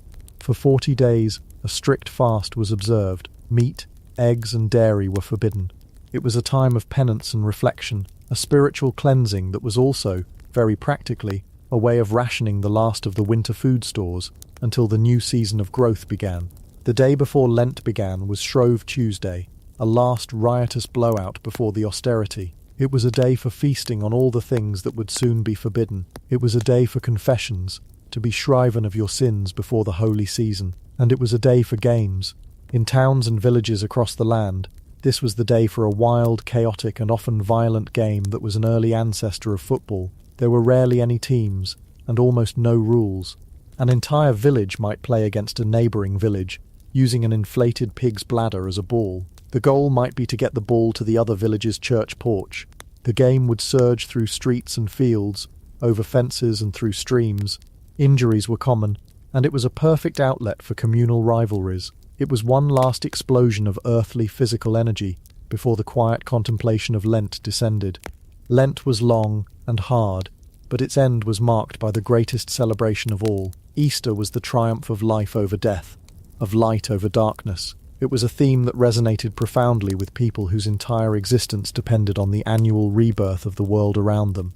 The services of Holy Week would be full of solemnity and drama, but Easter Sunday itself was a moment of pure, unadulterated joy. The fast was broken. The church would be decorated with the first flowers of spring. Everyone would wear their best clothes, which for most people meant their only other set of clothes, carefully preserved for such occasions. And there would be eggs, long before they were made of chocolate. Eggs were a potent symbol of new life and rebirth, a tradition with deep pre-Christian roots that the church had wisely absorbed. They would have been one of the first fresh, protein-rich foods to become plentiful in the spring, and after 40 days without them, they were a genuine luxury. They would be hard-boiled and decorated with dyes made from flowers and vegetables, and given as gifts. Games would be played, like egg rolling, a simple but deeply symbolic act of rolling life back into the barren earth. After the long grey silence of winter and Lent, Easter was an explosion of colour, sound and flavour, a collective sigh of relief that they had once again made it through. But if Easter was the official, church-sanctioned celebration of spring, there was another, older, and arguably more joyous festival that followed close on its heels. May Day was a pure, unadulterated celebration of fertility and the sheer riotous life of the new season. Its roots went far deeper than Christianity, back into the pagan past, and the church, for the most part, simply looked the other way. On the eve of May Day, the young people of the village would go out into the woods and fields, a practice known as bringing in the May. They would stay out all night, gathering blossoms and greenery, hawthorn, birch and rowan, and would return at dawn singing to decorate the village. Doors and windows would be adorned with flowers, But the centerpiece of the celebration was the maypole. A tall, straight tree, usually a birch, would be cut down, stripped of its branches, and erected in the village green. It was a powerful, unabashedly phallic symbol, a totem representing the potent, life-giving energy of the earth. The villagers, especially the young, would dance around it, weaving intricate patterns with brightly colored ribbons, a joyful communal dance celebrating the return of life and the promise of a fruitful year. A May Queen and sometimes a May King would be chosen, crowned with flowers to preside over the day's festivities, and there was often a more mysterious figure present, the Green Man, or Jack in the Green. This was a man covered from head to toe in a wicker frame, smothered in fresh leaves and flowers, so that he looked like a walking, talking bush. He was a personification of the wild, untamable spirit of nature, another ancient echo from a time before churches and saints. May Day was about the earth, about the flesh, about the intoxicating, undeniable force of life itself. It was a day of dancing, feasting, and flirtation, a time when the strict social codes were relaxed, and the sap was rising in the people as much as it was in the trees. As the year warmed and summer settled over the land, the nature of the celebrations shifted. The work was now at its most intense, with the long days of sunlight dedicated to tending the growing crops, but the calendar was still peppered with smaller, more local festivities. Many of these revolved around the parish church itself. The church was the centre of the community, not just spiritually but socially and economically, and it always needed money, for repairs to the roof, for new vestments for the priest, for communion wine and wax for candles, and so the parish ale was born. It was, in essence, a medieval fundraiser, a church bake sale, where the main item for sale was beer. The church ale was the most common. The church wardens would oversee the brewing of a large quantity of strong ale, and the whole parish would gather for a day of drinking, games and feasting, with all the profits going to the church. It was a brilliant system, an event that combined social duty, religious obligation, and a good time. There were other kinds too. A bride ale was a wedding celebration to which the whole community was invited, with guests expected to contribute a small amount of money to help the new couple set up their home. A help ale might be held to support a family that had fallen on hard times. Perhaps their house had burned down, or their ox had died. These naules were the very definition of a local event. They were organised by the community, for the community. They were a chance to gather, to gossip, to strengthen social bonds, and to collectively take care of the fabric of their shared lives, both physical and social, and of course to drink a lot of ale. Drunkenness, and the occasional brawl, were almost certainly a common feature, the inevitable result of combining a day off work with copious amounts of alcohol. Another great festival of the summer was Midsummer's Eve, the night before the feast of St. John the Baptist. Like May Day, this was another night where the Christian calendar was laid thinly over a much older pagan foundation. This was the summer solstice, the longest day of the year. It was a time of powerful magic, a night when the veil between the human world and the world of spirits, fairies and ghosts was believed to be at its thinnest. The central ritual of Midsummer's Eve was the bonfire. Huge fires would be lit on hills and at crossroads, their flames leaping into the twilight sky. People would dance around them, and the brave or foolish would leap through the flames, a ritual of purification and a way of ensuring good luck. The smoke from the fires was believed to be protective, driving away evil spirits and disease. The ashes would be scattered on the fields to ensure a bountiful harvest. People would gather special herbs on this night, which were believed to have their most potent magical and medicinal properties. It was a night of superstition and revelry, a collective act of defiance against the things that lurked in the darkness, both real and imagined. They were celebrating the sun at its most powerful, and simultaneously trying to bargain with it, to encourage it not to begin its long, slow decline back towards the darkness of winter. All these festivals, the 12 days of Christmas, May Day, the parish ales, Midsummer, were the rhythm of the local. They were deeply embedded in the soil of a specific place, in the lives of people who knew each other intimately. They were the shared experiences that turned a collection of houses into a community. But for most people, there was one event, once a year, that offered a glimpse beyond the horizon of their own village. It was the one time the world came to them. This was the regional fair. If the local festival was a communal family gathering, the fair was a trip to the big city, the amusement park, and the world's biggest shopping mall, all rolled into one. It was a chaotic, dizzying, overwhelming sensory explosion. Fairs were usually granted by a charter from the king to a local lord or a monastery, often timed to coincide with a major saint's day. They might last for several days, or even a couple of weeks, and people would come from miles around. For a peasant who might have spent their entire life within a 5-mile radius of their home, the journey to the fair was an adventure in itself. They would travel in groups for safety, walking along dusty or muddy tracks, the excitement building with every step. You would hear the fair long before you saw it, a low, constant hum of human activity, the shouting of merchants, the braying of donkeys, the distant sound of a pipe or a drum. Then you would smell it, a complex, overwhelming wave of odours, the roasting of meat over open fires, the sweet smell of honey cakes, the sharp tang of spilled wine and ale, the earthy smell of livestock, the exotic alien scent of spices from the east, and underneath it all, the pervasive, pungent smell of thousands of unwashed human beings crowded together under the summer sun.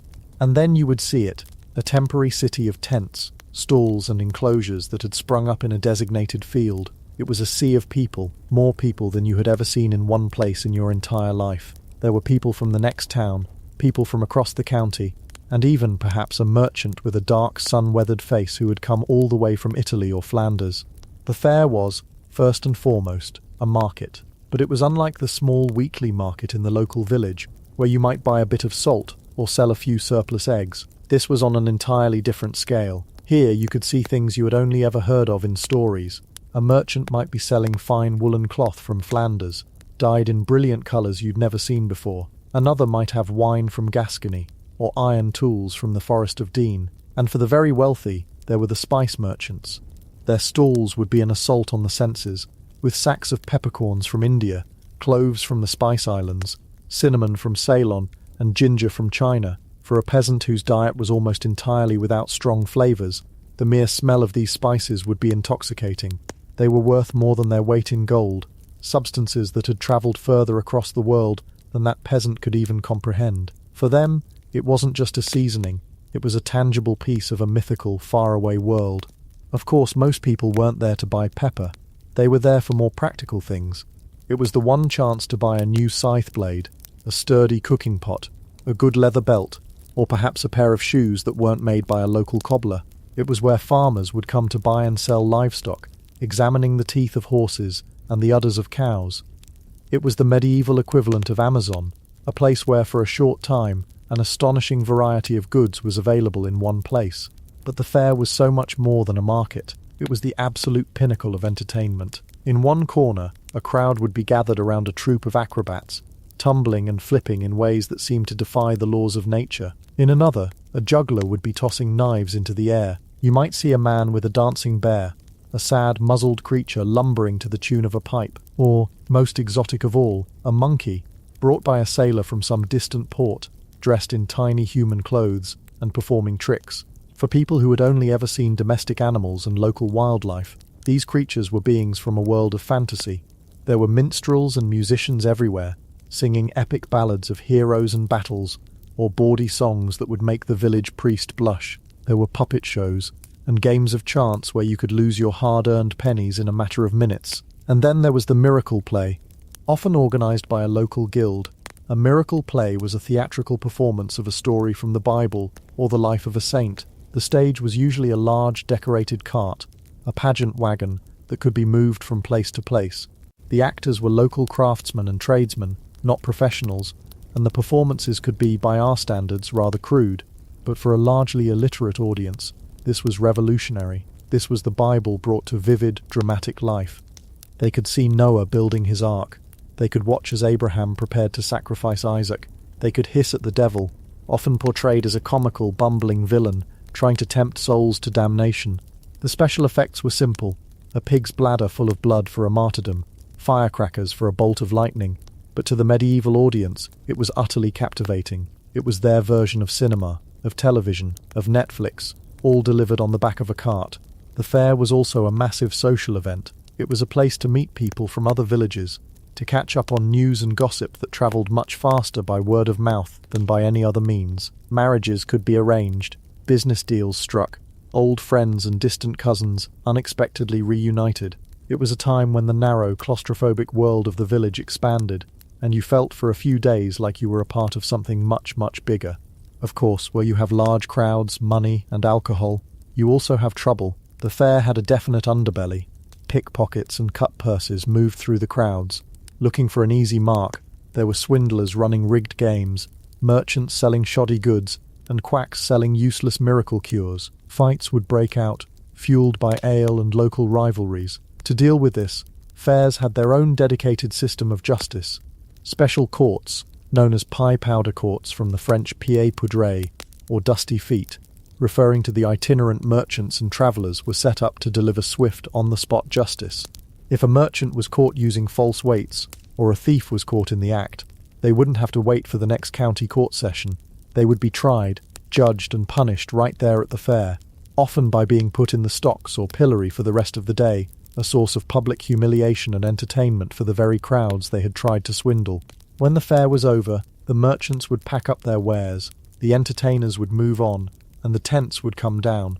The great field would be left empty, littered with the debris of the great gathering. As the villagers made their way home, their heads would be swimming with the sights, sounds and smells of the past few days. They might have a new pot or a ribbon for their daughter, but more importantly, they carried home stories of the incredible things they had seen, the strange people they had met, the news they had heard from the wider world. These stories would be told and retold by the fireside for weeks and months to come, a precious store of novelty and excitement to be savoured until the fair returned the following year. These breaks in the routine, these holy days and festivals and fairs, were not a luxury.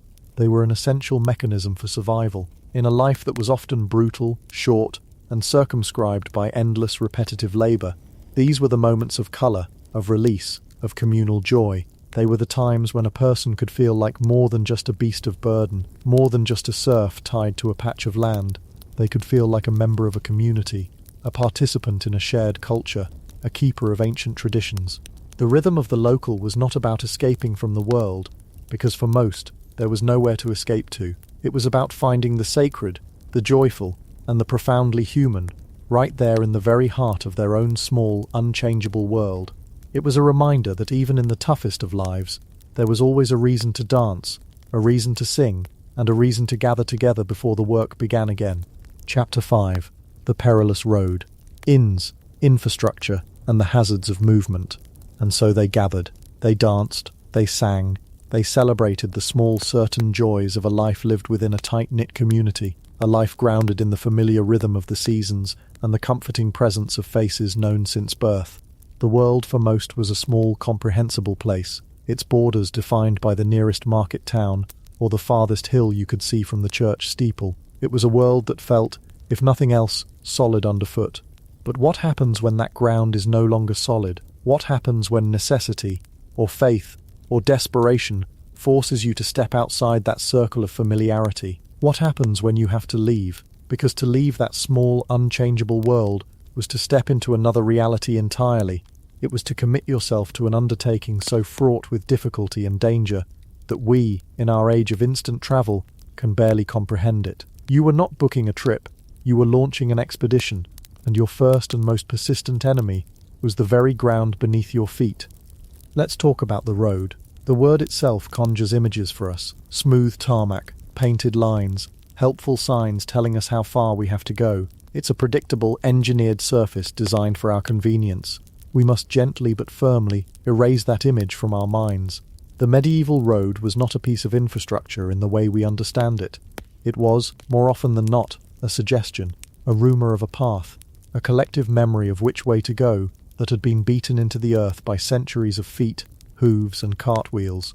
Of course, there was the ghost of a better system haunting the landscape. The Romans, in their obsessive, brilliant way, had stitched Europe together with a network of breathtakingly straight, expertly engineered roads, paved with stone, expertly drained, and built to last for eternity. By the medieval period, eternity was showing some serious wear and tear. These ancient superhighways were still there, certainly, but they were like the ruins of a forgotten, more advanced civilization.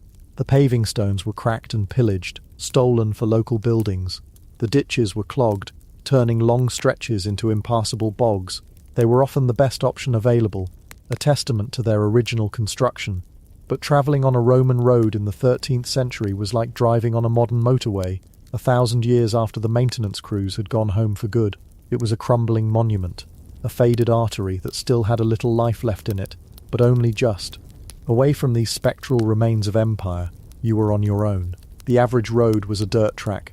In the dry summer, it was a river of choking dust, kicked up by every passing traveller, coating your clothes, your food, and the inside of your lungs. In the winter and spring, and let's be honest, much of the autumn, it was a different beast entirely. It was a morass of mud, not just a little bit of squelchy ground. We are talking about deep, thick, viscous mud with a seemingly personal vendetta against progress. It would suck at your boots, threatening to pull them off with every step. It would cling to the wheels of a cart, building up in heavy layers until the axle groaned and the animals strained, pulling a dead weight that was more mud than cargo. Journeys were measured, not in miles, but in the state of the ground. A good day's travel on foot might be 20 miles, an incredible achievement that would leave you utterly exhausted. On a horse, you might manage 30, but if it had been raining for a week, you would be lucky to make 5. The road wasn't a passive surface, it was an active antagonist. It set the schedule. It decided if you would reach the next village before nightfall. It determined whether your cart, your one precious vessel of worldly goods, would shatter its axle in a rut the size of a small pony. This is why people often preferred to travel by water if they could. A river was a road that didn't turn to mud. It was smoother, faster, and you could carry far more weight on a boat than you ever could in a cart. But rivers didn't go everywhere, and they had their own set of challenges, from unpredictable currents to rapacious ferrymen. So for most, it was the road. And the road was work, hard, physical work. You walked, even if you were wealthy enough to have a horse, you walked alongside it for long stretches to spare the animal. If you were in a cart, you were constantly getting out to help push it through a particularly bad patch of mud or up a steep, rutted incline. Your body was the engine, and the fuel was whatever stale bread and cheese you had in your satchel. The sheer physical exhaustion of a medieval journey is something we can barely imagine. Forget jet lag. This was a deep, bone-wearying fatigue that settled in after the first day and never truly left until you stopped for good. And what happened when your path was bisected by a river? You hoped for a bridge, a good stone bridge, perhaps another Roman survivor, or a more recent one built by a pious lord or a monastic order, was a blessing. It was a solid, dependable piece of civilization in a wild landscape. But for every one of those, there were a dozen rickety wooden structures that you'd eye with deep suspicion before entrusting your weight to them. They were often privately owned, which brings us to another charming feature of medieval travel. Everything had a price. You didn't just use a bridge, you paid a toll. You approached a town, you paid a toll to enter the gates. You used a particular stretch of road, owned by a local lord. You paid a toll. These were called pièges in France, and the practice was universal. It was a world of microtransactions, a constant bleeding of your precious and limited funds simply for the right to pass through. These toll collectors were rarely jolly, welcoming figures. They were often armed, grumpy, and utterly inflexible. The lord who owned the bridge had given them a simple directive: get the money. Your journey was a fractured experience, a constant negotiation of passage through a patchwork quilt of tiny jurisdictions, each with its own ruler, its own laws, and its own hand held out for a coin. So here you are, exhausted, covered in either dust or mud, having spent half the day pushing a cart, and the other half arguing with a man about the toll for a bridge that looked like it was assembled by angry beavers. The sun is getting low in the sky. A profound and primal anxiety begins to set in. You need to find shelter. The world outside the safety of a wall and a roof was not a friendly place after dark. The forest, which had seemed merely green and lush by day, began to feel like a living, breathing entity, its shadows filled with things that were best not thought about. The cold, which had been a welcome relief from the heat of the day's labour, now began its nightly assault, a creeping, insidious presence that sought out every gap in your clothing.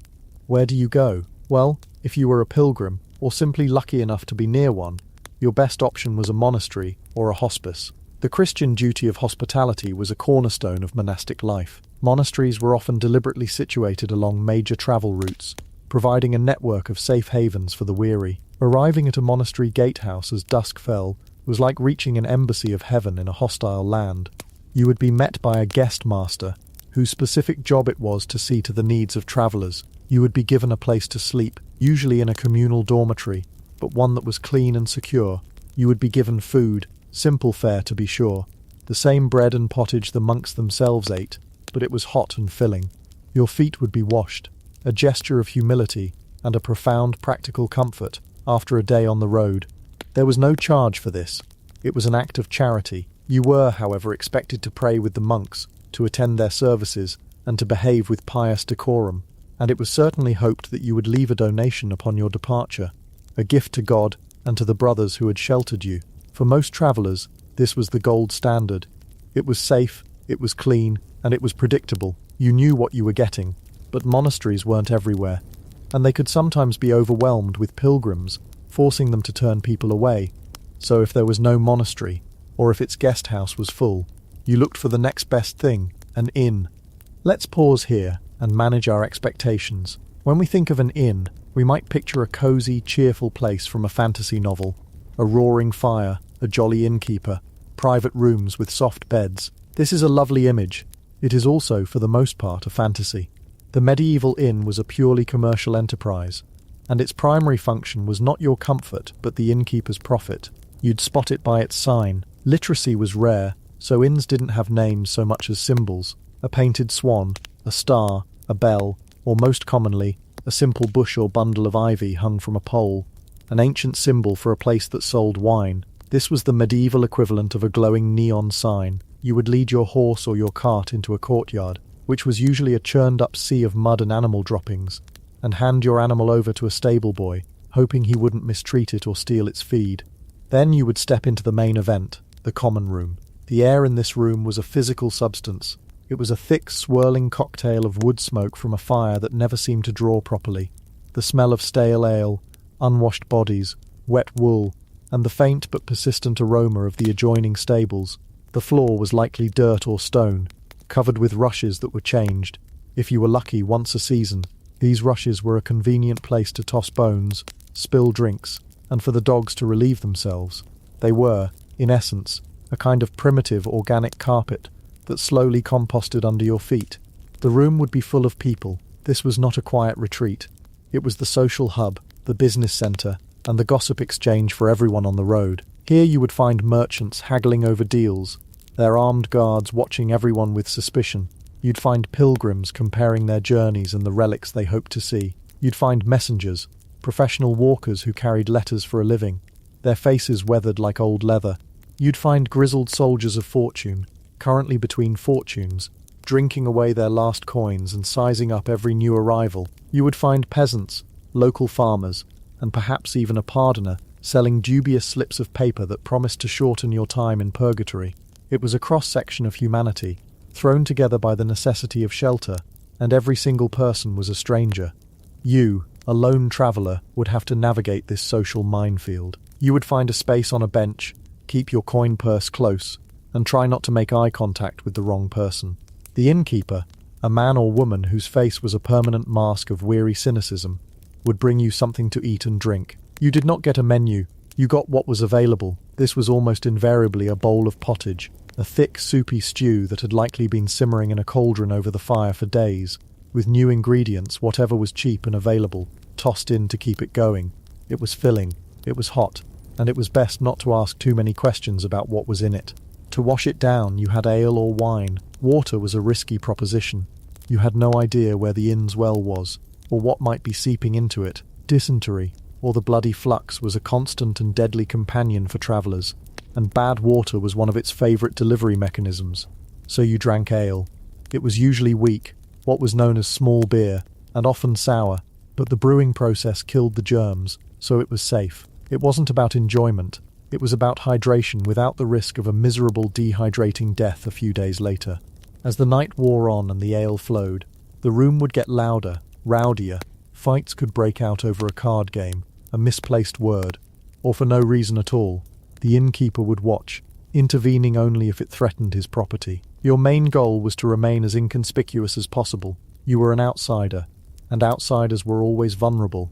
Finally, it would be time to sleep. You did not ask for a room, you asked for a bed, and the word bed is doing a lot of heavy lifting in that sentence. For a premium, a wealthy merchant might secure a private chamber, a small drafty room with a bed he might have to share with one or two other quality guests. For everyone else, there was the communal sleeping arrangement.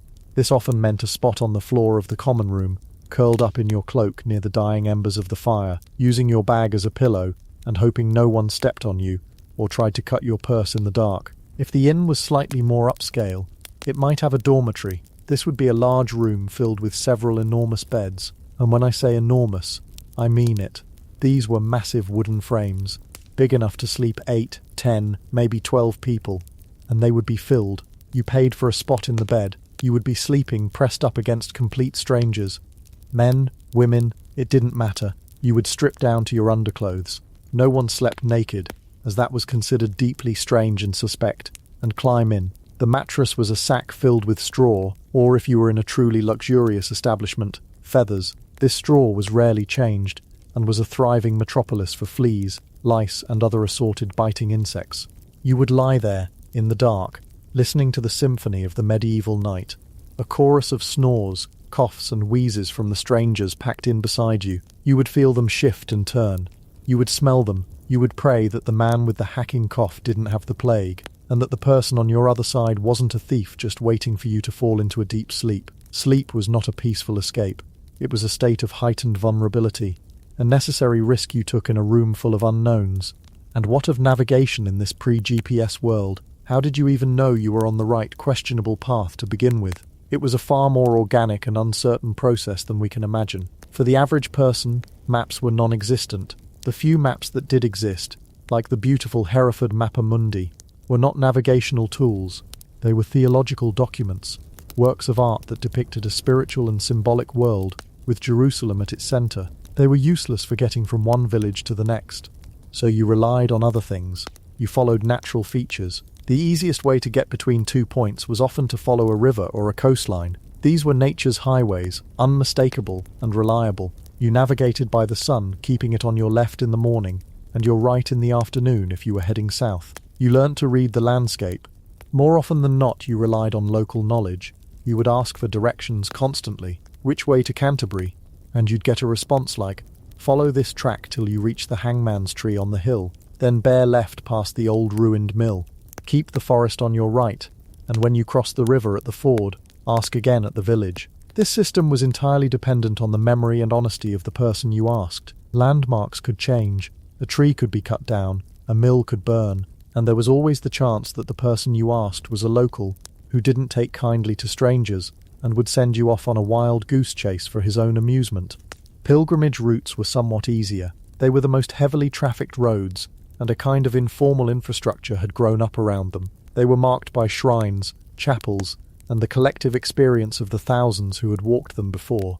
If you were on the road to Santiago de Compostela, you could be reasonably sure you were heading in the right direction by simply following the stream of other pilgrims. There was safety in numbers and a shared sense of purpose. For a merchant or a nobleman on important business, they might hire a guide. This was a local man who knew the terrain, the shortcuts, the safe places to cross a river, and crucially, where the bandits were most likely to be hiding. Placing your trust in a guide was a leap of faith. A good guide was worth his weight in silver, a human compass who could shave days off your journey. A bad one could lead you directly into an ambush, set by his friends, where you would be robbed, beaten, and left for dead. Because let's not forget the most acute danger of the road, other people. The medieval world was not a peaceful pastoral idyll.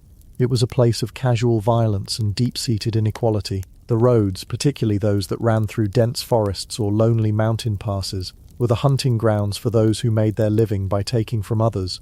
Banditry was a fact of life. These weren't charming rogues in green tights. They were, for the most part, desperate people. Peasants who had lost their land, soldiers discharged from a war with no skills other than violence, or outlaws who had been banished from their communities. They were hungry, they were brutal, and they saw a traveller as nothing more than a potential source of income. An encounter with bandits was a terrifying, often fatal experience. They would emerge from the woods, armed with crude clubs, axes or knives. They wanted your money, your goods, and your horse. If you resisted, you would be killed. If you didn't resist, you might still be killed, just to ensure there were no witnesses. This is why people travelled in groups whenever possible. Merchants formed armed caravans. Pilgrims banded together for mutual protection. Travelling alone was an open invitation to disaster. It was advertising your own vulnerability. The sight of a fellow traveller on the road ahead was a source of both hope and anxiety. Were they a friendly face? Another soul on the same weary journey? Or were they a scout for a larger group hiding in the trees? Every interaction was a risk assessment. Every stranger was a potential threat until proven otherwise.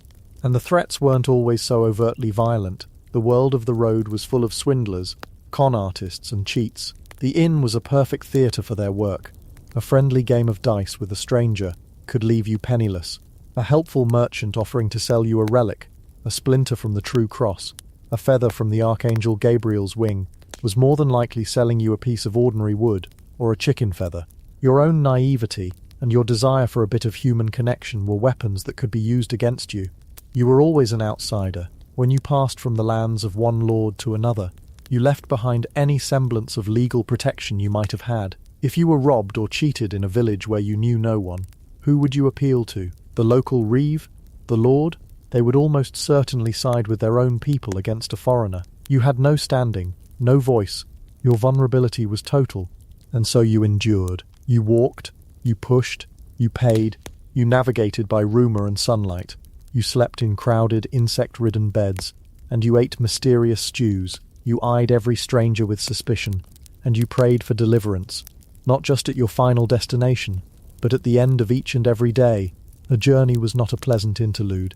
It was a trial. It was a relentless battle against the mud, the distance, the cold, the hunger, and the predatory nature of your fellow man. To arrive at your destination, to finally see the spires of the cathedral or the walls of the great city rising in the distance, was not just a relief, it was a triumph. It was a victory against 100 enemies, seen and unseen. You had survived the road. You had left the small, unchangeable world of your home and journeyed through chaos, and you had, against the odds, made it to the other side. You were not the same person who had set out. You were warier, poorer, perhaps a little wiser, and profoundly, deeply grateful just to be standing still on solid, unmoving ground. Chapter 6. The Commercial Traveller. Merchants, scholars, and messengers. And yet, as you stood there on that solid, unmoving ground, a profound sense of finality washing over you, you would have noticed others for whom this arrival was not an endpoint, but merely a pause. They moved with a different energy. They were not bowed with the spiritual weight of a pilgrimage, nor did they carry the heavy, clanking authority of a knight or nobleman. Their eyes weren't scanning the heavens for a sign of grace. They were scanning the crowd, the market stalls, the harbour. They were calculating. They were assessing. Their journey was not over. It had merely entered a new phase. These were the professional travellers, the men, and a very few daring women, for whom the road was not a trial to be endured, but a place of business, a workplace. They were the merchants, the scholars, the messengers, the lifeblood of a world that was, despite its immense dangers and glacial pace, becoming ever more connected. They were driven not by God or by glory, but by forces that we would find far more familiar: profit, knowledge, and information. And in their own way, their journeys were every bit as perilous and just as transformative as any holy quest. Let's begin with the one whose motives are easiest for us to understand: the merchant. The medieval merchant was a special kind of creature, an almost unnatural evolution in a world built on static, inherited status. You were born a peasant, you died a peasant. You were born a lord, you died a lord. But the merchant was a gambler. He wagered his life, his fortune, and his future against the road, the sea, and the fickle tastes of distant markets. He was the ancestor of the entrepreneur, the venture capitalist, the international shipping magnate, all rolled into one dusty, determined figure. Imagine a merchant venturer in, say, Genoa or Venice, planning a trip. This was not the modern equivalent of booking a flight and a hotel. This was planning a military campaign where the enemy was, well, everything. The first decision was land or sea, and neither was particularly comforting. To go by land was to assemble a caravan. Think of it less as a road trip and more as a slow-moving, heavily guarded corporate headquarters. The heart of the operation was the wagon, not the romantic covered wagon of prairie legend, but a hulking, groaning beast of a thing, made of thick, rough-hewn timber with solid wooden wheels that had all the shock absorption of a granite boulder. An axle snapping in the middle of a forest wasn't an inconvenience to call roadside assistance for. It was a potential catastrophe that could leave you stranded for days, a sitting duck for anyone with ill intent. And what was in these wagons? Treasure. Not chests of gold coins, that was far too risky, but goods whose value was almost magical. From the east came spices. We think of spices now as a pleasant sprinkle of cinnamon on our morning latte. but in the Middle Ages they were geopolitically important. A sack of peppercorns could be worth more than a man's life. It could buy land, fund armies, secure a noble marriage. Pepper, cloves, nutmeg, mace. They didn't just make the notoriously bland and often semi-spoiled food of the wealthy taste better. They were a symbol of unimaginable status. They were a declaration that you were so powerful, you could literally taste the other side of the world. Then there was silk from China, a fabric so light and so fine it was said to be woven from moonlight. Dyes, like Tyrian purple, extracted with immense effort from thousands of sea snails, or vibrant crimson from the tiny Kermes insect. These weren't just colours, they were statements of power. To wear them was to wear a fortune. To protect this rolling treasury, the merchant hired guards, men who looked like they'd be more at home on the other side of a hold-up. They were mercenaries, hard-bitten and grim, their loyalty rented by the day. The caravan moved at the pace of the slowest ox, a creeping, vulnerable target for bandits who knew the forest passes far better than the merchants did. Every shadowy grove, every narrow ravine was a potential ambush site. But bandits were, in a strange way, the most straightforward of the dangers. At least their business model was clear. Far more insidious were the lords, the so-called robber barons who controlled every bridge, every mountain pass, every river crossing.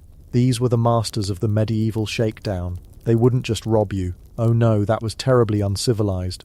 They would tax you. They would charge you a toll for the bridge, a toll for the road, a toll for the dust kicked up by your horses, a toll for the shadow your wagon cast upon their miserable patch of dirt.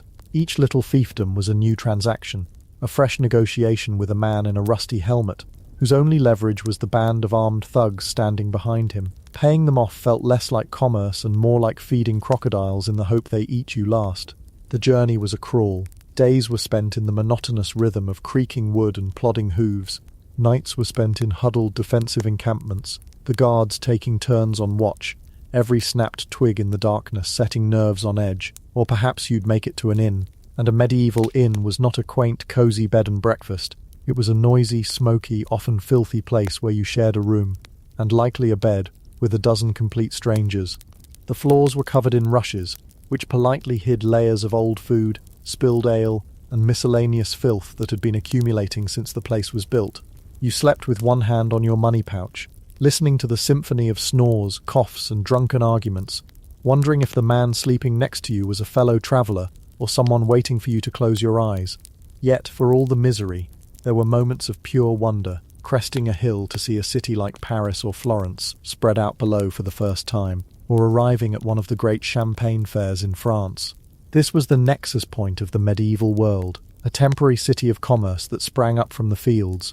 Imagine thousands of tents, a sea of canvas and colour, the air thick with 100 languages, the smells of strange foods, sweat and livestock. Here a Flemish weaver haggled with an Italian banker over a shipment of wool. A German fur trader showed his pelts to a Spanish spice merchant. It was a chaotic, dizzying, vibrant explosion of global trade. It was here that fortunes were made and lost, where a merchant's reputation was his most valuable asset, and where news and gossip from across the known world were exchanged as readily as currency. It was the medieval world's internet, stock exchange, and biggest party all rolled into one. And to navigate this complex world, the merchant had his own special tools. While a knight had his sword, the merchant had his abacus, his ledger, and his mind. He was a master of mental arithmetic, of currency conversions, of weights and measures that changed from one valley to the next. The most successful merchants, particularly the Italians, developed financial instruments that were, for their time, revolutionary. The bill of exchange, for example, it was essentially a medieval check. A merchant in Genoa could deposit his gold with a banker and receive a slip of paper. He could then travel overland to Bruges, a journey of 1,000 miles, without carrying a single coin. Once there, he could present the paper to the banker's agent and receive his funds in the local currency. It was an act of financial magic, a system built on a network of trust that spanned mountains and kingdoms, allowing commerce to flow without the crippling weight and risk of physical gold. It was the quiet innovation that did more to build the modern world than 100 battles. But if the land was a slow, grinding ordeal, the sea was a terrifying gamble. To be a sea merchant was to place your life and your entire business in a wooden bowl and push it out into an immense and angry wilderness. The ships of the day, like the Venetian Great Galley or the Hanseatic Cog, were marvels of their time. but by our standards they were appallingly fragile. A cog was a round-bellied, tub-like ship, strong and able to carry a huge amount of cargo, but clumsy and slow. A galley was long, sleek, and powered by both sails and hundreds of oarsmen, often convicts or slaves chained to their benches, making it fast and maneuverable, but also incredibly expensive to operate and cramped beyond belief. Life aboard one of these vessels was a unique form of torment. The space was packed with cargo barrels of wine, bales of wool, crates of salted fish. The crew and passengers were crammed into whatever space was left. There was no privacy.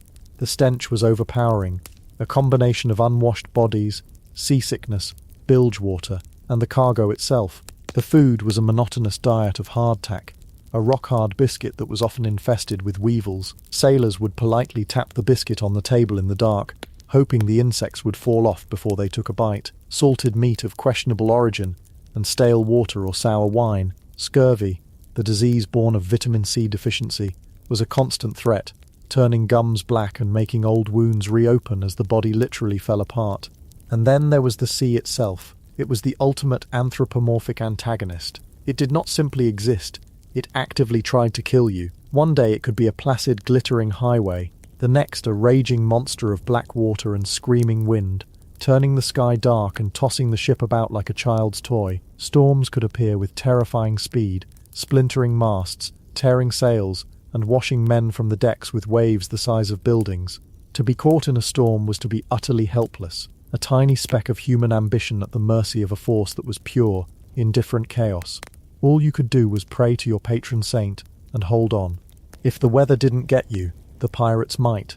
The Mediterranean was plagued by Barbary corsairs from North Africa, who saw Christian merchant ships as floating treasure chests. To be captured by pirates didn't just mean losing your cargo, it meant being sold into slavery in a foreign land, a fate from which very few ever returned. In the North Sea and the Baltic, the Hanseatic League, a powerful confederation of merchant guilds, armed their cogs and sailed in convoys for protection, turning their trading fleets into de facto navies. Every strange sail on the horizon was a source of panic, until it could be identified as friend or foe. Yet the rewards were commensurate with the risk. A single successful voyage from Venice to Alexandria could make a man rich for life. He could return with a hold full of spices, silks, and wonders that would fetch astronomical prices back home. He would bring not just goods, but stories. He would have seen the great lighthouse of Alexandria, walked through the bewildering markets of Constantinople, perhaps even heard tales of lands far beyond the edge of the known map. The most famous of these, of course, was Marco Polo. He was a Venetian merchant who did what no one thought possible. He didn't just trade at the edges of the world, he walked right through the middle of it. His journey along the Silk Road to the court of Kublai Khan in China was so extraordinary, so far beyond the realm of European experience, that when he returned and told his stories, many simply didn't believe him. He spoke of a city with canals and thousands of bridges, of a ruler who used paper for money, of rocks that burned like wood, coal. It sounded like pure fantasy, but his account, The Travels of Marco Polo, became one of the most influential books ever written. It pulled back the curtain on a world of incredible sophistication and wealth, firing the imaginations of explorers and merchants for centuries to come. He was the ultimate merchant traveller, the man who went looking for profit and ended up redrawing the map of human possibility. Now let's leave the noisy, calculating world of the merchant and turn our attention to a different kind of traveller, one whose currency was not silk or spice but ideas. This was the scholar. While the merchant's journey was a quest for material wealth, the scholar's was a pilgrimage for the mind. In the medieval period, knowledge was not democratized. It was not available at the click of a button. Books were incredibly rare and precious objects. Each one was copied by hand onto parchment, a process that could take a scribe months or even years. A single book could cost as much as a small farm. To have access to a library was an unimaginable privilege, but even more valuable than a book was a master, a great thinker, a brilliant teacher whose lectures could illuminate the darkest corners of theology, law, or philosophy. And so, they walked. Young men, sometimes boys as young as 14 or 15, would leave their homes in England, Germany, or Spain, and set out on foot for the great universities of Europe. Bologna for law, Salerno for medicine, Paris for theology and the arts. Their goal was to sit at the feet of a specific famous master. They were drawn by the gravity of a great mind, a force as powerful as any trade wind. The journey of a scholar was often one of profound poverty. Unlike the merchant with his wagons and guards, the student travelled with nothing but the clothes on his back, a satchel with a lump of bread and cheese, and a burning desire to learn. They were often called Goliards, wandering scholars who begged for their food and lodging, paying their way by singing, composing poetry, or offering their services as scribes. They lived a precarious existence, sleeping in barns, monastery guest houses, or on the side of the road. They were a common sight, these bright, impoverished young men, speaking a babel of languages but united by their common pursuit and the universal language of the educated, Latin. When they finally arrived at their destination, say, the university in Paris, they did not find a grand campus with manicured lawns. The university was not a place but a concept. It was a corporation of scholars, a guild of masters and students. Lectures were held in rented rooms, in the cloisters of cathedrals, or sometimes just in the master's own home. The students would sit on the floor, which was often strewn with straw for insulation, scribbling notes furiously with a stylus on wax tablets, as the master expounded on Aristotle or debated the finer points of scripture. The rooms were cold, draughty, and dimly lit. Forget about your modern lecture hall with its comfortable seating and digital projectors. This was learning as an act of physical endurance. The student community was a boisterous, international, and often violent melting pot. The students organized themselves into nations based on their country of origin: the English nation, the German nation, the Picard nation, and these groups frequently brawled in the streets, fueled by cheap wine and regional rivalries. They were a headache for the local townspeople, who saw them as arrogant, rowdy, and unwilling to submit to local laws, as students generally had the right to be tried in more lenient ecclesiastical courts. And yet, within these chaotic communities, an intellectual revolution was taking place. This was the age of scholasticism, a method of learning based on rigorous dialectical reasoning. A master would pose a question, for example, can the existence of God be proven by reason? And then he would present all the arguments against the proposition, followed by all the arguments for it, before finally offering his own synthesized conclusion. It was a way of thinking that trained the mind to be precise, logical, and thorough. The debates were fierce and passionate. Forget about a polite classroom discussion. These were intellectual combat sports, where a student's reputation could be made or broken by his ability to defend a thesis against the sharpest minds of his generation. This constant movement of scholars created something remarkable, a pan-European intellectual network. A student from Oxford could travel to Paris and debate with a master from Italy, all in the common language of Latin. They were reading the same core texts, the Bible, the works of the Church Fathers, and the recently rediscovered works of Aristotle, and they were all grappling with the same fundamental questions. An idea born in a chilly Parisian lecture hall could, within a few years, be debated in the sun-baked courtyards of Bologna. It was a slow, walking-speed internet of ideas, a web of knowledge that transcended political borders and connected the intellectual elite of Christendom. It ensured that despite the fragmentation of kingdoms and the difficulties of travel, Europe had a shared intellectual heritage, a common ground of reason and faith that would become the foundation for the Renaissance. And so the scholar would spend years abroad, absorbing all he could. Eventually, he might become a master himself, attracting his own following of students, or he might return home, his mind sharpened and his perspective broadened, to become a clerk in a royal court, a bishop in the church, or a lawyer in his hometown. He had not returned with silks or spices, but with something far more intangible and, in the long run, perhaps more powerful. He returned with knowledge. He had seen a world larger than the one he had left, and he carried that larger world inside his head. Finally, we come to our third traveller, the one who embodies urgency. If the merchant's journey was measured in profit, and the scholar's in knowledge, the messenger's journey was measured in one thing only: time. In an age without telegraphs, telephones, or email, the only way to move information was to move a person. The messenger was the physical embodiment of the message itself. He was the lifeblood of diplomacy, war, and commerce. Imagine a king who needs to send a treaty to a neighbouring ruler, a pope who needs to deliver an edict to a bishop hundreds of miles away, or a banking house in Florence that needs to warn its agent in London of a market collapse. The message couldn't wait for a slow-moving caravan or a wandering scholar. It had to move fast. The life of a messenger was one of constant motion and unrelenting pressure. They travelled light, often with just a small bag of food, a water skin, and the precious message itself, hidden in a leather satchel or sewn into the lining of their clothes. The message was the prize. It might be a simple letter, or it might be written in a complex cipher. It was always sealed with wax, stamped with the sender's personal signet ring. A broken seal meant the message had been compromised, and the mission was a failure. To be a royal courier or a papal envoy was a position of some status, but it was also a position of extreme danger. The messenger was a target. Rival kingdoms, ambitious nobles, or common bandits would all have an interest in what he was carrying. An intercepted message could reveal battle plans, diplomatic secrets, or financial strategies. Messengers were frequently ambushed, robbed, and sometimes killed for the information they carried. They learned to be suspicious of everyone, to vary their routes, to ride hard during the day, and sleep in hidden, out-of-the-way places at night.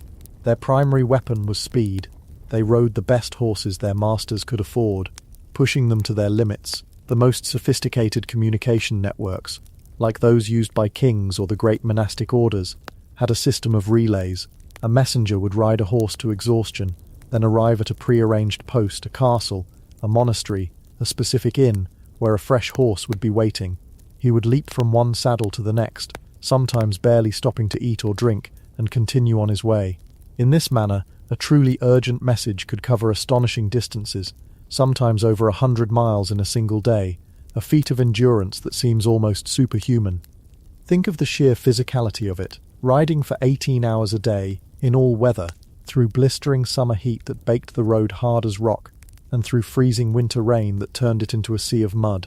The constant pounding in the saddle, the exhaustion that settled deep in your bones, the gnawing anxiety that every league you covered, your enemies might be a league ahead, waiting. And for what? For a piece of parchment. But that parchment could mean the difference between war and peace. A declaration of war, a proposal of marriage between royal houses, a plea for military aid. The fate of thousands could rest on the shoulders of this one solitary rider, hurtling through the wilderness. If you ever feel impatient waiting for a text message to go from delivered to read, just take a moment to picture a royal messenger, 3 weeks into his journey, fording a swollen river in the middle of a thunderstorm, knowing that a king and his entire army are waiting for the news he carries. It offers a certain perspective. The great merchant and banking houses, like the Medici of Florence or the Fuggers of Augsburg, had their own private courier networks that were the envy of kings. Their messengers were the nerves of their financial empire, carrying bills of exchange, letters of credit, and most importantly, market intelligence. News that the wool crop had failed in England or that a Venetian fleet had been lost to pirates could change fortunes overnight. The banking house that got that information first had an immense advantage. Their messengers were sworn to secrecy, their routes and codes a closely guarded corporate secret. They were the original high-frequency traders, operating on a timescale of weeks and months instead of microseconds. The journeys of these three figures, the merchant, the scholar, and the messenger, were fundamentally different from that of the pilgrim or the crusader. Their motivations were worldly. They travelled not to save their souls in the next life, but to improve their station in this one, and in doing so they became the unintentional weavers of a new world. The merchant, in his endless search for profit, stitched the world together with threads of silk and trade. He created networks, fostered demand for foreign goods, and brought back not just products but a new, more cosmopolitan understanding of the world. He turned luxury into necessity, and made distant lands feel for the first time just a little bit closer. The scholar, in his quest for knowledge, wove a web of ideas that connected the intellectual centres of Europe. He built a shared community of reason, preserving the wisdom of the ancient world, and laying the groundwork for the scientific and cultural explosions to come. He proved that the most powerful connections are not always the ones you can see. And the messenger, in his race against time, was the shuttle that darted back and forth, carrying the vital threads of information that allowed kingdoms to function, armies to march, and economies to grow. He was the pulse of the medieval world, the tangible proof that even across vast and dangerous distances, communication was possible. So as you finally settle into that well-earned rest, a traveller arrived at your destination. Picture these other figures, still out there on the road. The merchant, huddled by a campfire, counting his remaining stock and dreaming of the profits to come. The scholar, finding shelter in a barn, reviewing his notes by the light of a single candle, his mind ablaze with new arguments. The messenger, changing horses at a moonlit post house, his face grim with exhaustion and the weight of his task. They were not seeking a holy shrine. The road itself was their arena, and their relentless worldly motion, their ceaseless pursuit of wealth, wisdom, and news, was slowly, painstakingly, and almost invisibly pulling the medieval world out of its isolated past and into a far more connected and far more modern future. They were the engines of change, one dusty, perilous, and essential journey at a time.